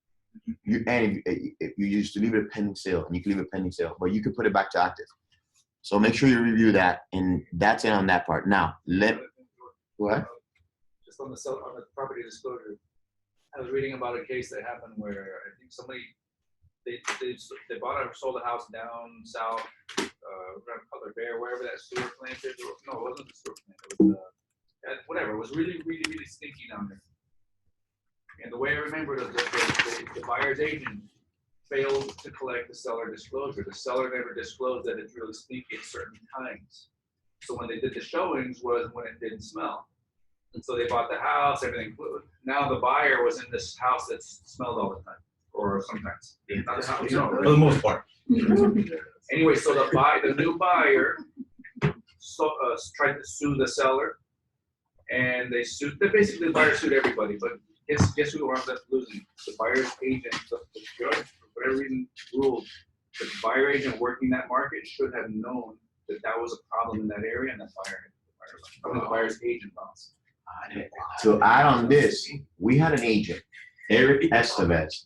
It was like it was a lot of money, tens of thousands. Wow.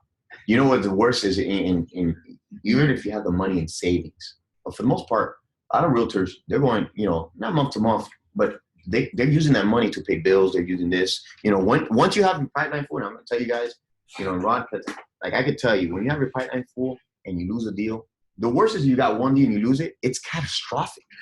You already paid your house. You bought your mom this. You're paid. Losing a deal is killer. So I do these trainings and I make sure these guys are here every day, because the biggest accomplishment or goal for me is when an agent has a full pipeline. Because I'm telling you, the difference of life is when you have multiple deals. You have 10 deals in the pipeline or 6. Now, how does it feel to have 4 or 5 deals in the pipeline? It was amazing. It was amazing, but it is stressful because you got to be on top of each one. I mean, it's stressful, man. No, let's stop right there. Stressful? That's the best stress you could ever have. Yeah, no, it's a good stress. No. You need to take that vocabulary and throw it away. Throw it over that. Open the door and get it stressful. Oh my God, I'm stressing because after all these deals closing, I'm making $40,000 to $60,000. No, the stress is, I have one closing, I'm making 7, and I lost the deal. That's stressful. So the biggest takeaway from here, and this is a training on forums and pro tips. I said little mindset. There is no better feeling knowing when you have multiple closings. It's so addicting. That I can't live without that. And multiple streams of coming in. Now, we're not going to have a mindset. We're going to pro tip, but man, life is so much easier when you have multiple closings per month. It is, because the biggest thing with real estate is replication, or being able to do the same thing over and over. You're not going to be passionate about real estate until you're like that. You may love it. You may think it's great. But until you're not doing a closing at least per month or two, you're not going to be passionate that you wait. I mean, even when I wasn't there, I was waking up, I'm excited because I'm going to get there. But you don't know what passion is in any business until you're that good. So your goal is to get there. And all it is consistency.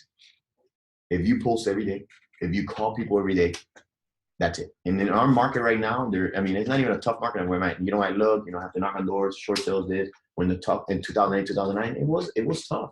But there was still people making a ton of money. Like Jose, who's my business partner and owns Best Plus. In that time was where he was able to get the best foreclosure. He bought a car, and it wasn't like he had money back then. And it wasn't like right now we had all the capital we had.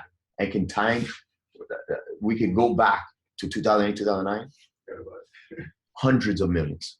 Easy. You're getting properties for $15,000 that right now are selling for $250,000, $200,000, $15,000, $20,000. They were giving these properties away.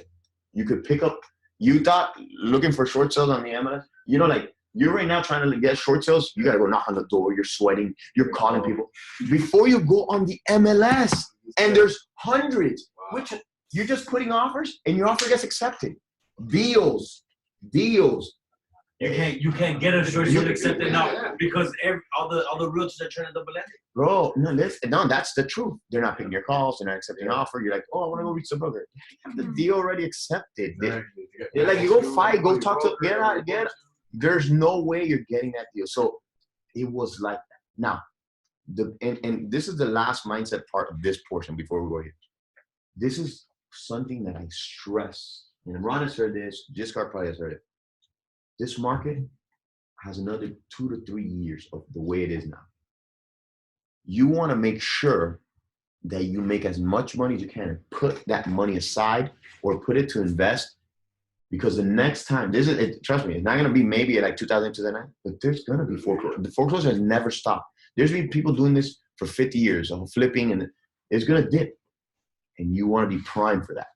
The people that were primed in 2000, 2009 are living a different life that we will never understand. So you got to be ready for that.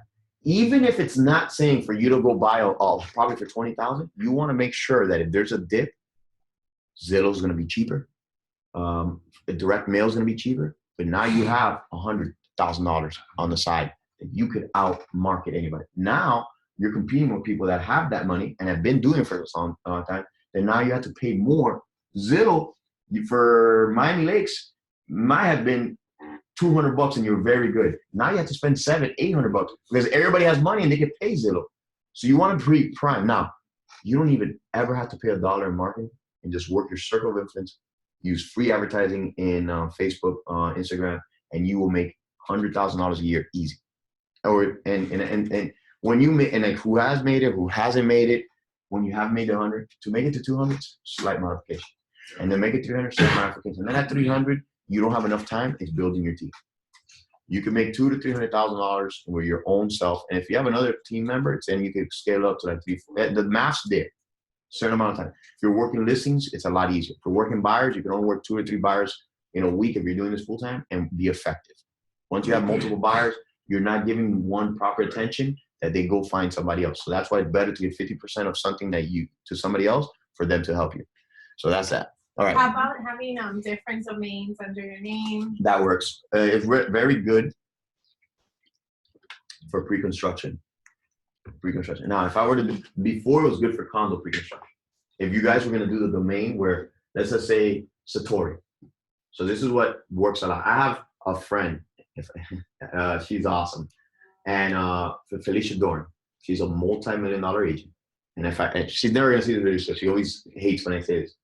This girl travels more than anybody and does the least amount of real estate, and is successful that I know through the domain side. So what she would do, and it's not, she doesn't have, her business is not as good as it was. So let's just say Brickell City Center or Brickell Heights. She would put Brickell Height Living, Brickell Height Life, Brickell Height this, hundreds of domains, and not just putting domains, paying SEO, and all it is somebody thinking they're going to Brickell Heights thing and putting their pre-construction is so easy. It's like, come with me, just like walk with me. Yeah. All right. So this is Brickell Heights. Where's the second check-in seat? I'm a real. Oh, here's my card. That's it. Have a good time. You know, no, let me go see a unit with you. Boom. That's it. There's $60,000 coming. My commission $30,000, $60,000, $80,000 On pre-construction. on pre-construction. And I have a deal. This is how Lennar. I had a deal on Lennar. I literally did that.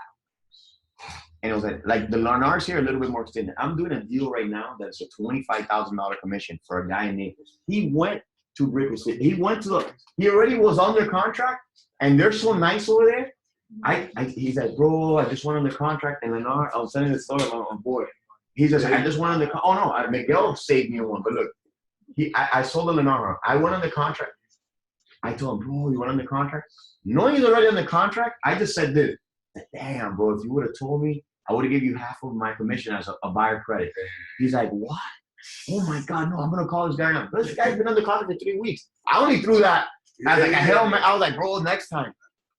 $28,000 commission. He was able to have me. I'm making $13,000 by just him adding. And the guy loves me because he's making an extra $13,000 for his clothing. He doesn't have to bring no clothing.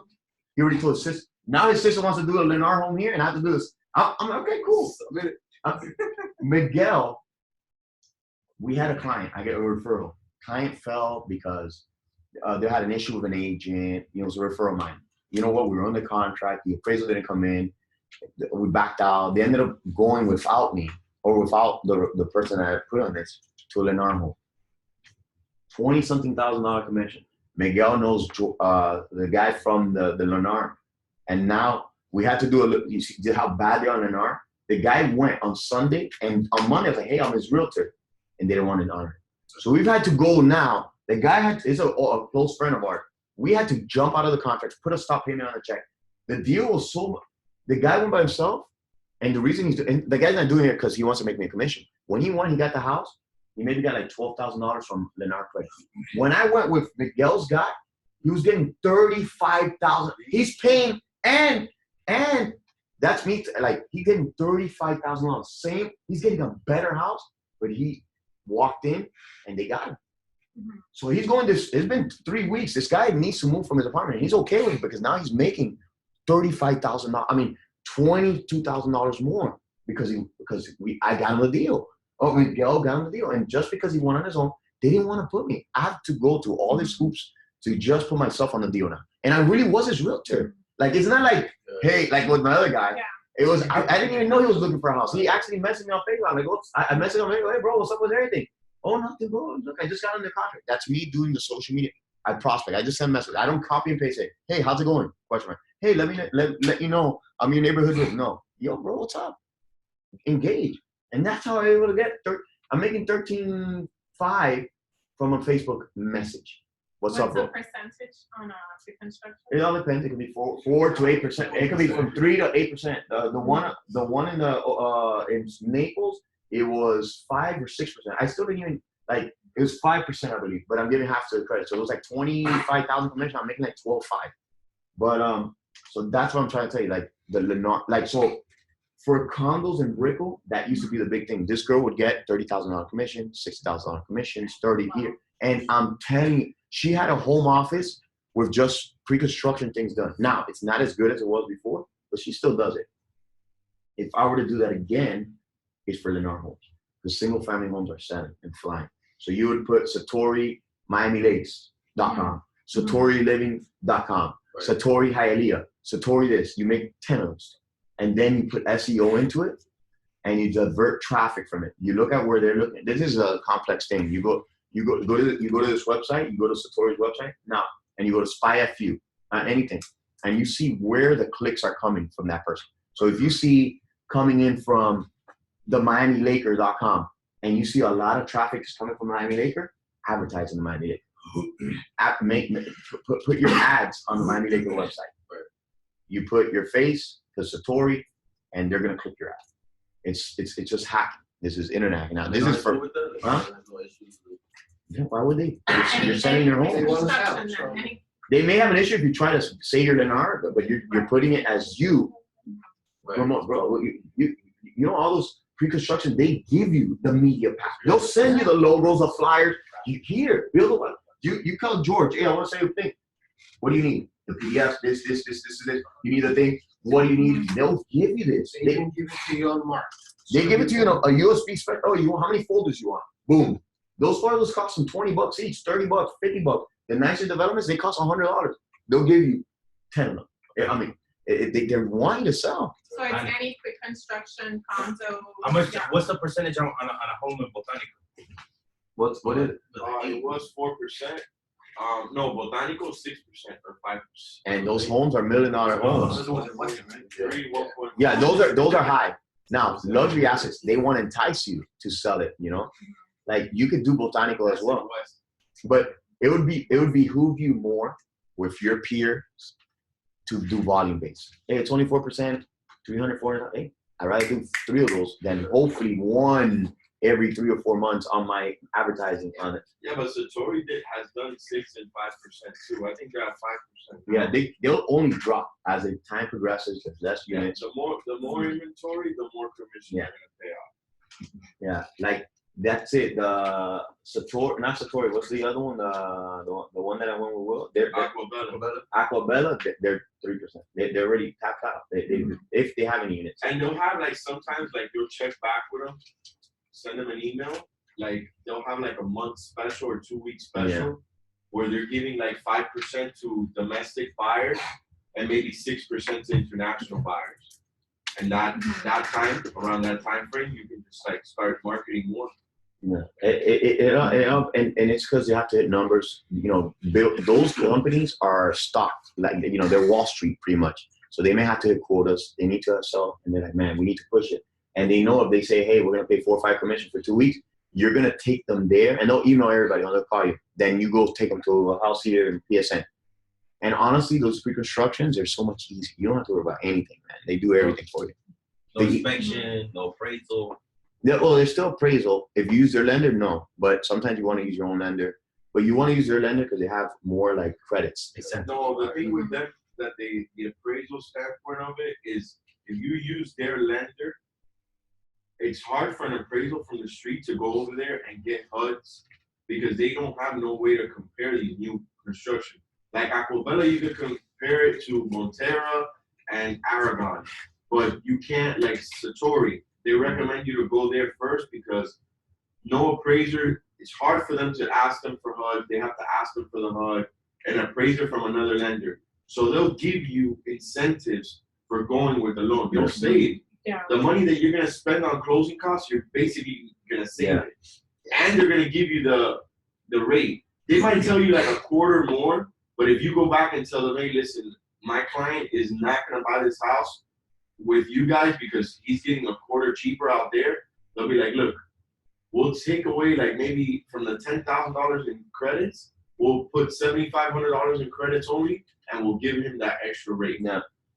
So yeah, that's a pro tip. So they say like that's where you know the more these trainings you go to, the more you work these clients. That's what's gonna set you apart. Like look, like for example, that my our friend that went on his own to Satori. He could have just gone with a regular agent. He would just walked him in there. But when I went in there, not only is your reputation precede you, because I came in referred, the guy gave it away. Like right up the get, he gave the best possible deal off the get-go. That where he compared his other deal, and oh my God, I can't believe how much credit. So that's why he's willing to not be in this house. It's already been like 30 days that he's been like not closing on his house because you have to wait. You have to put a stop payment on it. It has to look like he made a decision to not go there and then have to bring him back. So it's like a process. Mm-hmm. But he's willing to do that. What buyer would do that? You know, like, oh, okay, I want you to make a mission, so I don't want to live in my new house for 30 more days, where the deals might not be as good in 30 days, but he's doing that because he knows he can get a way better deal. And I'm following up every day, and we have to, like, So that's that process. So let's, we got into the pre-construction, which is a good thing that we didn't even think about. Okay, here is the saver. This is the extension, right? Extension to it. How did you get this extension? It's on form simplicity. All these forms. It's called extension addendum to the contract. So the biggest mistake is right there. See, if closing is right there, and financing is right there. I'm telling you, I see it all the times on my listings or investment properties, and people always forget. And I've never had to say, hey, I'm keeping your escrow. And thank God we've closed on all of them. But I see agents send me so many extensions that always forget this. And I'm glad that it closed, because I didn't want to be like, hey, I don't want to force you to close, or I don't want to break the news to you. And I'm sorry, you don't know, you didn't extend the finance period, and they went past it. And there's times agents of ours forgot to extend the loan commitment, and they're already out of inspections, and they know they're not going to close. And I'm like, send another extension, use another lender, but make sure you click financing period, and it resets your timer. So there's times that you might have lost a deal, and you're like, oh my God, or whatever. And bro, you send them one more extension. Hey, look, I need another week, but make sure you click that box, which is financing period, and add additional days. Yeah, these forms are there to protect not only yourself and the brokerage, they're there to protect your client and his money. His money's in escrow, so it's great that George is weighing in on this, because a lot of people nowadays, they don't do their job the right way, and then their broker has to let them go. Anything, if you're doing a short sale and you get an extension, it just takes one form, and it's going to protect you. It's going to protect your brokerage. It's going to protect your client's funds. So it's very important. These forms are very important, guys. Yeah. George, I'm doing one right now that I'm on the buyer side. I needed an extension, and the seller said, we'll make these, we'll send you the extension over. Your listing agent send it over, but they only check the one box. My buyer has 40,000 in escrow, so we had to do the other box, but it just goes to what you're saying. And check the other box and extend the loan. Ron has been in this business for a long time. He's probably seen a lot. It's you know what it is. It's like being here on a Saturday. That's why I commend you guys. And I tell you, I don't care what time we leave today, because I'm glad I'm recording this, but most people don't take this job serious. It's a job. I wish it was a little tougher to get into, honestly, because it's tougher for all of it. It would have been tougher, because you're dealing with people's biggest purchase of their lives. Let's just say that guy's $40,000. He loses it for some odd reason. That guy probably can't buy another house for years. That could have been 2 or 3 years of work savings. That year I was able to put $5,000. This year maybe I put $10,000. And by just one check of a box, that's in jeopardy. The guy, and it's not even to say, hey, the guy is today, and he's supposed to close Friday. Or let's just say 2 weeks from now, and he forgot to extend the financing. Today was the last day of loan commitment, but he signed the extension thinking he needed another 2 weeks. So and he gets fired Monday. Unbeknown to him, his company sells and they fire everybody. Now he can't get approved, because the bank's gonna say, hey, look, we verified by 40,000. It's like, it's done. You lose those $40,000. So, and it could be 40, it could be 10, it could be 100. There's times, it's crazy. So this is very important that you guys are here. So you do it like probably if you're getting, let's say, 5 days close to that expiration date. I do it like 2 or 3 days, 4 days, whatever you need to do. I mean, you should know where the loan is when you talk to a mortgage lender. And also, you're letting the client know this throughout the process. Like, hey, just so you know, we got to make sure, the lending gets done by then, so we get everything. Look, this is what the loan commitment means. So this is why I tell you, the first contract you do, you have to go to them. Hey, look, this is the loan commitment part. And now, hopefully, the next time you talk to a client, you hone in on it. Because let's just say it doesn't get approved, and even let's just say they say, hey, listen, we're not going to extend the loan commitment. Let's just say his client says, no, look, we're not extending the loan commitment. You need to be able to explain to your client, like, hey, we run a risk. He's going to be like, bro, I have X 800 credit. Don't worry, we're going to close. Okay, I just want to let you know the risk you run here. And if it doesn't go, that guy can never fault you, because you explained it correctly. Now, notice your buyer in writing. You explain it to him, and that's why that email, once you get accepted, is so important, because you could say, discard. I told you this was a loan commitment. And you're not going to say, I told you I sent an email. If you explain it thoroughly and you do your job correctly, this is a moot point. But I'm saying in the most extreme example, at least you're covered and you're not going to look bad or feel bad. It's one thing is about looking bad. No, one thing is about feeling bad that you lost somebody's hard-earned escrow or something like that. So, hey, Mr. Cepeda. Oh, I'm glad we got another veteran presence here. Yeah, this is our or if you don't know, this is our South Beach manager, 18 years in the business. How's it going, guys? And if you don't know Miguel, because there's people from different offices, Miguel's our, sales manager, Miami Lakes manager, many things here. Nice to see you guys educating yourselves on a Saturday morning. It's a very interesting time in real estate right now. So Frank, I was just mentioning how the percentage, and he's on the board, he's in the NAREP, I was saying how crazy, how many realtors do you think are training on a Saturday? And the percentage was? How many? Probably not even 2 or 3% are training. What did I tell you? On a Saturday, that's what I was saying, make an Instagram story here, because I guarantee you the 30 realtors that are in your friends' phone book that they look on Instagram, they're always posting, none of them are posting themselves training on a Saturday morning. Yeah, exactly. They're all saying they're realtors, but they're not acting like realtors. Guys, it fascinates me to see how the top 20% just grind, and the bottom just kind of lag behind. And the reason why they don't lag behind is because they're not willing to make sacrifices, right? The most common misperception about real estate is that it's easy. Everybody thinks that they can come in and work very little hours and make a big paycheck. It doesn't happen like that. The most relentless people are the ones that make the biggest amount of money. And that's how it goes in this business and in most lines of work. At the end of the day, it's grind. So the fact that you guys are here on a Saturday, that is awesome. Really. Whatever you guys ever need, I'm always available at the South Beach office. You guys can call me over there. I have a big lending background, so I put together deals as well. I'm really good at presenting deals. So if you guys need a question, even when you're structuring something and you're presenting, I've been on both sides on the traditional, on the listing side and on the buyer side. So pretty well versed on both sides. Whatever you guys need, just give me a phone. Okay, thank you. Yeah, so Frank, seasoned vet, a lot of experience in this industry. His trainings in South Beach always he does trainings that are like, we'll do trainings like, hey, we have a title company, we have a veteran, we all do Open 7. His trainings entail a lot of like, hey, I'm bringing this guest speaker. Did you go to the one with the social media? What was it? What was her name? Rita King came and she did. You guys went to that one? No, I just saw it. Oh, okay. Super interesting training. I'm gonna have them rotate that training so she could do Miami Lakes. She's gonna be doing Brickell. She's a fascinating individual. She works for Coldwell Banker, and she's one of these people. I know her from the Miami Association of Realtors. We're in the Young Professionals Organization, and that's a volunteer group. And what we do is we teach people how to make money. How to grind. I wanted to attend to that one. I missed it. It was super fascinating because it talks about setting yourself apart from the pack. Right? There's 45,000 people that are doing what we do. So when you shake somebody's hand, how do they identify themselves, right? Do they just say, I'm a general real estate agent? At the end of the day, that's how you fall through the cracks. At the end of the day, you have to identify yourself as a specialist. You know what I mean? If you guys specialize in first-time home buyers, when you shake somebody's hand, you say, hey, I'm a specialist at first-time home buyers. That's what I love. Investments are good, and short sales are great, but what I specialize in, particularly first-time home, for example. And then people are like, whoa.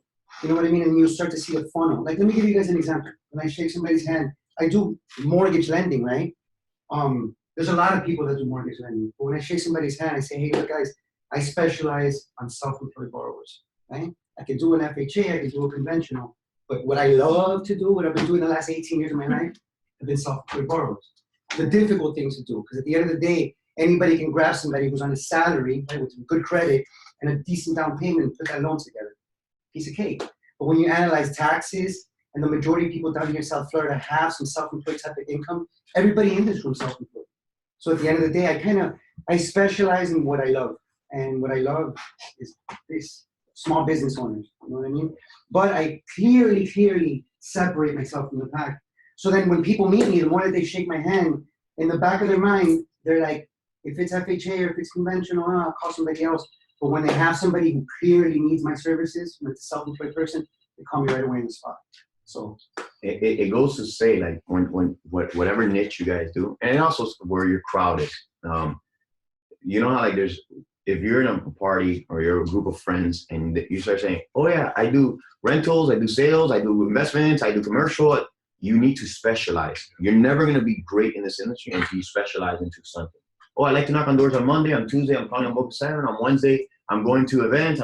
You're never going to be able to really build traction to be really good at that one thing. Now, if you work hard, and you're working 60, 50, 70 hours a week, you maybe do 2 things great. But one, you need to specialize in. I love doing this now. I haven't done this in a while, and I don't think Hyro was in the company when I used to use it. Let's just say you and I are in a party, right? And I've used the example twice already. What's up, Hyro, man? How's it going? What's up, bud? How's everything? Good. How's the fam? Good, man. Yeah. Normally you follow up and say, hey, how's everything with you? Yeah, how's everything? My family. It's always, how's the family? How's work? Hey, how's work? Everything's good. Oh, hey, and how's everything with you? The easy response is to say, oh, everything is good too. Or they say, or when you ask, oh, what do you do for a living? Oh no, man, you know what? I sell tires at Costco. I know, what about yourself? Man, I'm a real estate lifesaver. What? Like, you could either engage them the easy way and say, oh, I do real estate. Oh, cool. Yeah, so there's 50 other people that I know. I am a real estate superhero. I change people's lives. You don't even have to say, what do you mean change people's lives? What do you do? I help first-time home buyers get into their homes. And that changes people's lives. You got to make the engagement of idle chat or make it interesting. Also, so we say, so you're interested? What type of real estate? Like, find out. Like, I'm into this. Oh, how's the market? Depends. What exactly in the market? Like, oh, no, because, I was looking to move. Oh, okay. Or, oh, no, how's the rates? Okay, now you can know where to get. But the market's great. That's a great question. How's the market? The market depends. What exactly? And then that's where you want to engage in those conversations. What area? What do you need? And you also got to know your peer group. Like, I'm 35 years old. Most of the people I know are getting their second kid. They need to grow. Hey, I saw you just had the baby, man. What's up? When you're gonna have to upgrade soon. That's what networking in your circle is. That's the way to work this business. You're so much higher chance to close a referral than a random person, especially like a Zillow lead or, with the social medias. The reason why it's good, like Facebook and Instagram, because you could attach a face to it. When you get these Zillow leads, they don't know you. If I were you on those things, when you get these leads, something that was very effective, and I've done it all the time, and I've done it with agents that wanted to join the brokerage. I've done it with clients that I didn't know, but I felt like, hey, I'll send them a video. Hey, what's up? This is George. I just wanted you to have a face behind the voice. Boom, send a text. Send video. That is king. Why do you think everybody that has video now is king? Video is king. So make sure you go out. That person, I guarantee, is not getting a text from somebody with a video. Too shy. You got to do things that are outside the box to be effective. So make sure you're doing video. All right, so that was an important form. Let's get into how to beat sellers up. How to beat, and it's 12:41 now. We'll take a break at 1. You can get water, restaurant, and then we'll wind it down. And depending on, and you guys ask away as many questions you want. But let's go to how to beat the seller up. So there's a couple things. One question, technical on the extension. Okay. How much anticipation do you submit that letter? 3 days, 4 days? Before it ends? Yeah. I would, to be safe than sorry, God forbid you did the math wrong and you're thinking the extension ended today, Tuesday, just do it today. At 5 days. 5 days. And also, if you send it too close to it, they have leverage. If you do it 5 days before, or maybe even 10 days, they're like, oh, okay, we still have a lot of time. All right, whatever. You do it the day before. No, we're not extending. And what if you did the math wrong? Oh no, and that's why that email is so important that you send. And I'm gonna show you the email now. You go to Podio. Always put those reminders in the calendar. Google Calendar with reminders and reminders. All right, so let me go to forms. Hey, somebody changed this. My recent. What's this?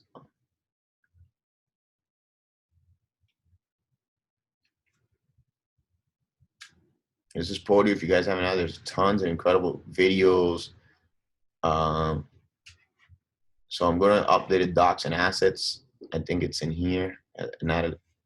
Here's the logo. Commission. Oh, that's what George Felix said. Hold on. If you ever need a commission request form, it's on here. Hold on. It's right here.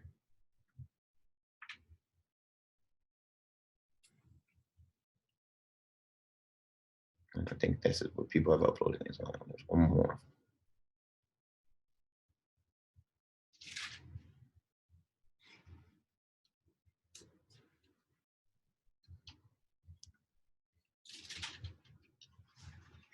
Okay, here you go. Transaction template. Let me see.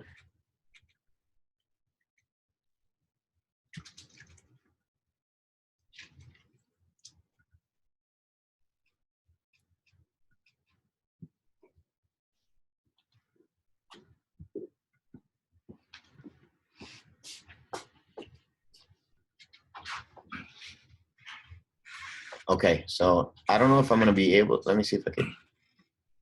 Yes, it's gonna work. Thank God. All right.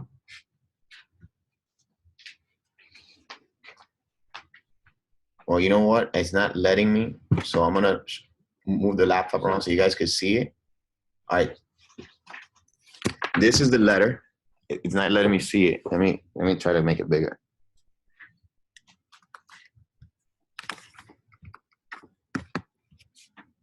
All right, so everybody can see it, and then I'm gonna explain it. It's on Podio, and this was Natalie. This is the transaction the checklist that you're gonna send to the listener.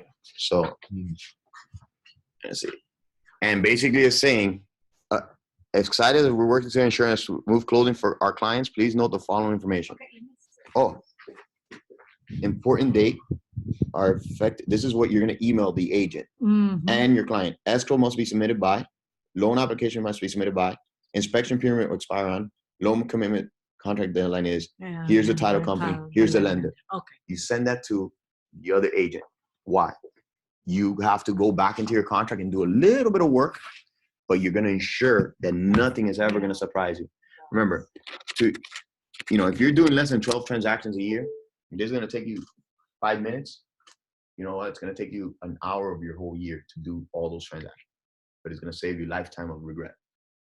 And this allows you, if they confirm it when they get the email, you're good. Those are the dates you're going to confirm. Now, you're going to do the research on the contract. So you got to make sure you send that in. And that's something. And there's other checklists. You want to make sure Natalie has, I'll show you guys now, a transaction template. I'm going to show you this one thing here. And just I can assure you, you probably don't have this. But you want to make sure you have all your transactions you've done for the year, your dates on one form. So you're seeing your dates, what date, and you also want to know how much you made at the end of the year and your commissions and all that. But it's cool to have all the deals. You should have all your deals working, and you know what the inspection period ends on all of them. So every day, that's on all of those on Podio, the file section. Okay, so let's wrap this session in the sense before we take a little break, and let's talk about how to beat up the seller. Miguel, you here? Miguel, come here. I want you in here too. He's a pit bull, and Miguel was an appraiser. So I'll give this topic is how to beat up sellers. How to be what? Beat up sellers. Okay. All right. So a couple tips. Now I'll start off so you see that idea where I'm going. Like, how do you beat them up? On the investment side, it's a little bit more rougher because you're beating up. It's a little easier because you're beating up banks. It's not like a tangible person that you're. That's why I'll give my back to mine. So you're not beating up a person, but sometimes you gotta have to beat up a listing agent. When it's banks, a lot of times what you do is you beat them up, you get your contract accepted, you start saying there's a lot of problems in your house, and you try to get a reduction in the sense because there's problems. When it's a listing agent, the same. But if you're trying to get an offer done, you're trying to get, you want it, there's a house, Miguel has a house. I want to make sure I get the contract out of the 10 people. How do I make myself the person that he accepts? Sometimes you're going to want to, offer a little bit higher because if everybody's a good priced house worth $345, let's say it's worth $350 and the asking price is $340, you may say, hey, Miguel, I really want you to get this house. We could submit at $340, but it's worth $350. I know they're in multiple offer. Let's offer 350. Yeah. We're paying more, but you make sure you're getting this house. Mm-hmm. You gotta, if your client's been looking forever and you're like, it's gonna be worth it, you know? Yeah. Another way to do it. And then you also tell them, and you don't continue, hey, but we're gonna also do an inspection of this property. If we see anything wrong with this house, we're gonna still beat them up for a reduction. If anything is not A+, we're gonna get a price reduction. We're gonna try from now. You need to be prepared to pay the 350 because they may say no to every single thing. 9 times out of 10, I get some kind of reduction for my clients. I like to look like a hero. The houses that have been, it was the house that was a C1. Remember we talked about C1? It was a house that was completely remodeled that I couldn't even, there's no chance that I could have fought and I would have lost the deal.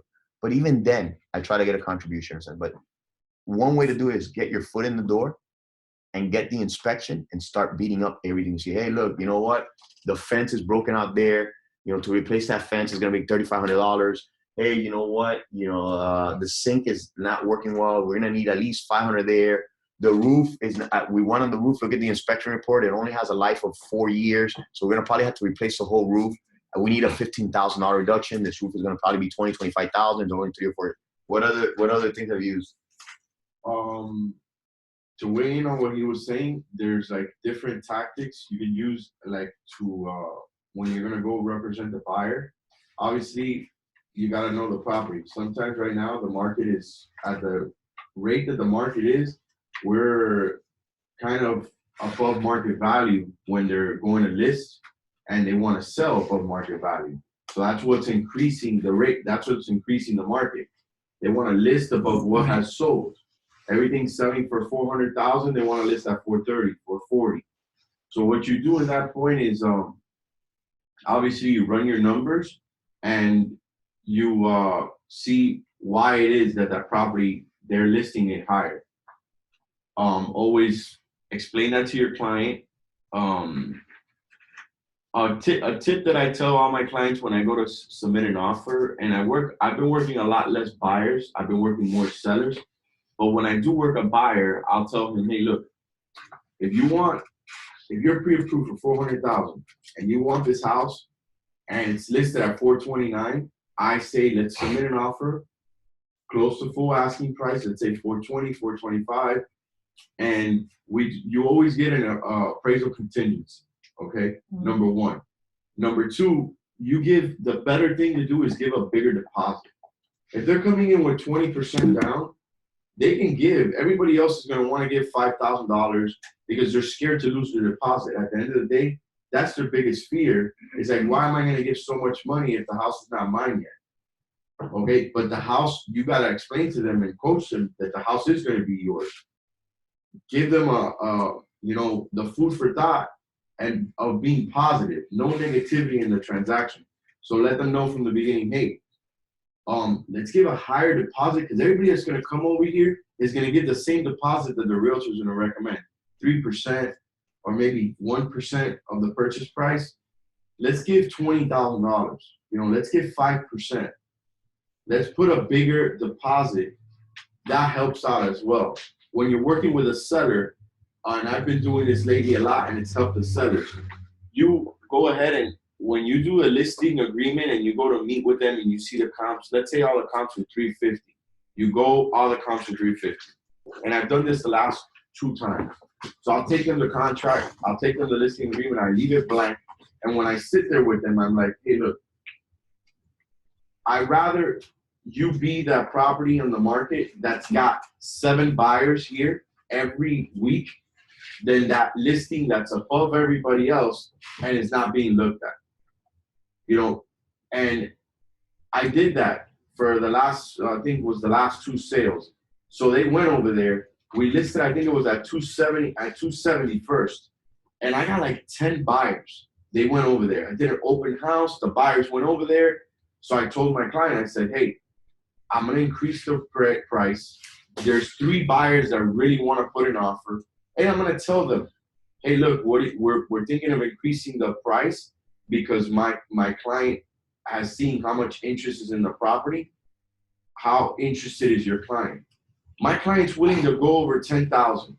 My client now they start basically coming out of their shell and confessing everything of what their client is willing to do, which at the showing appointment and when they request the showing, they're like, oh, is the price negotiable? That's how they're gonna come at you.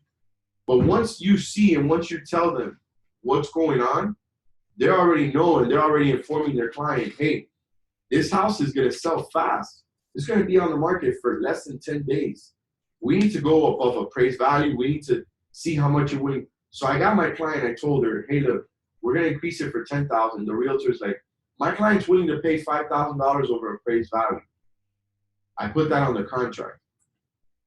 Why do I put that on the contract? Because if the contract is $275 subject to appraised value and the appraisal comes in at $275, they're still willing to pay $5,000 over appraised value. It's not that the property didn't appraise at $270 and now they got to reach the sales price. No, they're willing to pay $275, $5,000 over what's asking, what's on contract, what's appraised.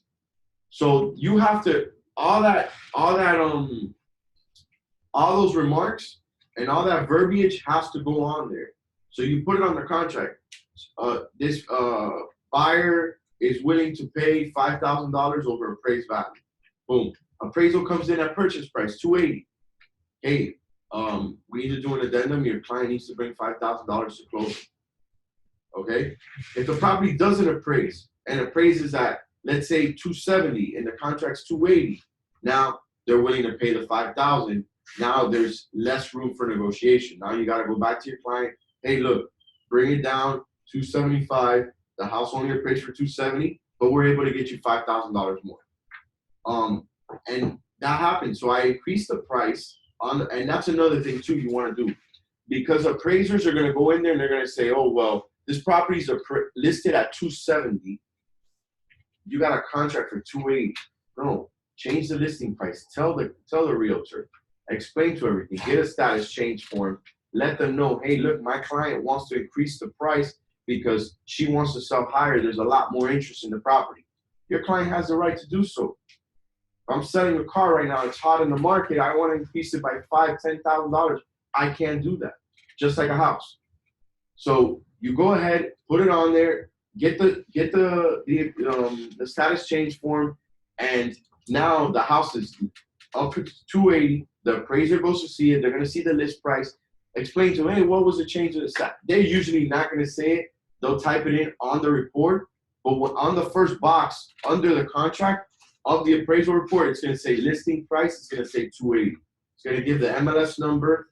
But what it does is the numbers are more together on the appraisal and the contract, and now it's less questions. Now you helped out the client get an extra $10,000. You sold the house fast sooner than everybody else on the market.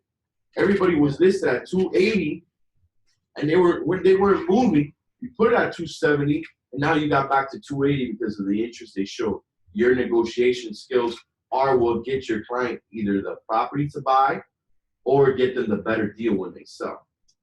So if it appraises for more, could you put before in the contract for the seller, if it appraises for more, then the price will go up?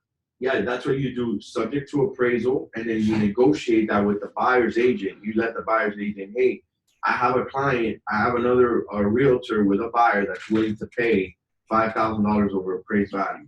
How much is your client willing to pay over appraised value? $3,000, $5,000, it all depends the market you're in. You know, in Miami Lakes, you're not going to pay, nobody's going to pay $5,000 over appraised value. The house is already listed at a high number. But if you go to Hialeah and you got a house at $300,000, $325,000, there'll be a buyer that's willing to pay $10,000, $5,000 over appraised value. In Miami Springs or maybe Virginia Gardens, that won't happen. Kendall, that won't happen. But maybe in Southwest Westchester area, if it's a house that's listed at a competitive market, if you put the house at $350 and all the houses are $370, what's going to happen? You're going to get more people going to your open house, number one. You're going to draw buyers away from the realtors because now they're going to be like, oh, I want to go see this house. I want this house, you know? And that's going to attract more people to your listing, and it's gonna let you negotiate your listing more. Now you could go, and now when everybody's back, now you'd be like, hey, now this house, you know, my client changed their mind. I know that we're listing, you guys submitted an offer, but my client wants me to increase the price to $365. Are you guys willing to do that? Now you're gonna see who's really committed. You know, who's really committed, because the market's at 370. You listed below. These are tactics that you'll learn like along the way,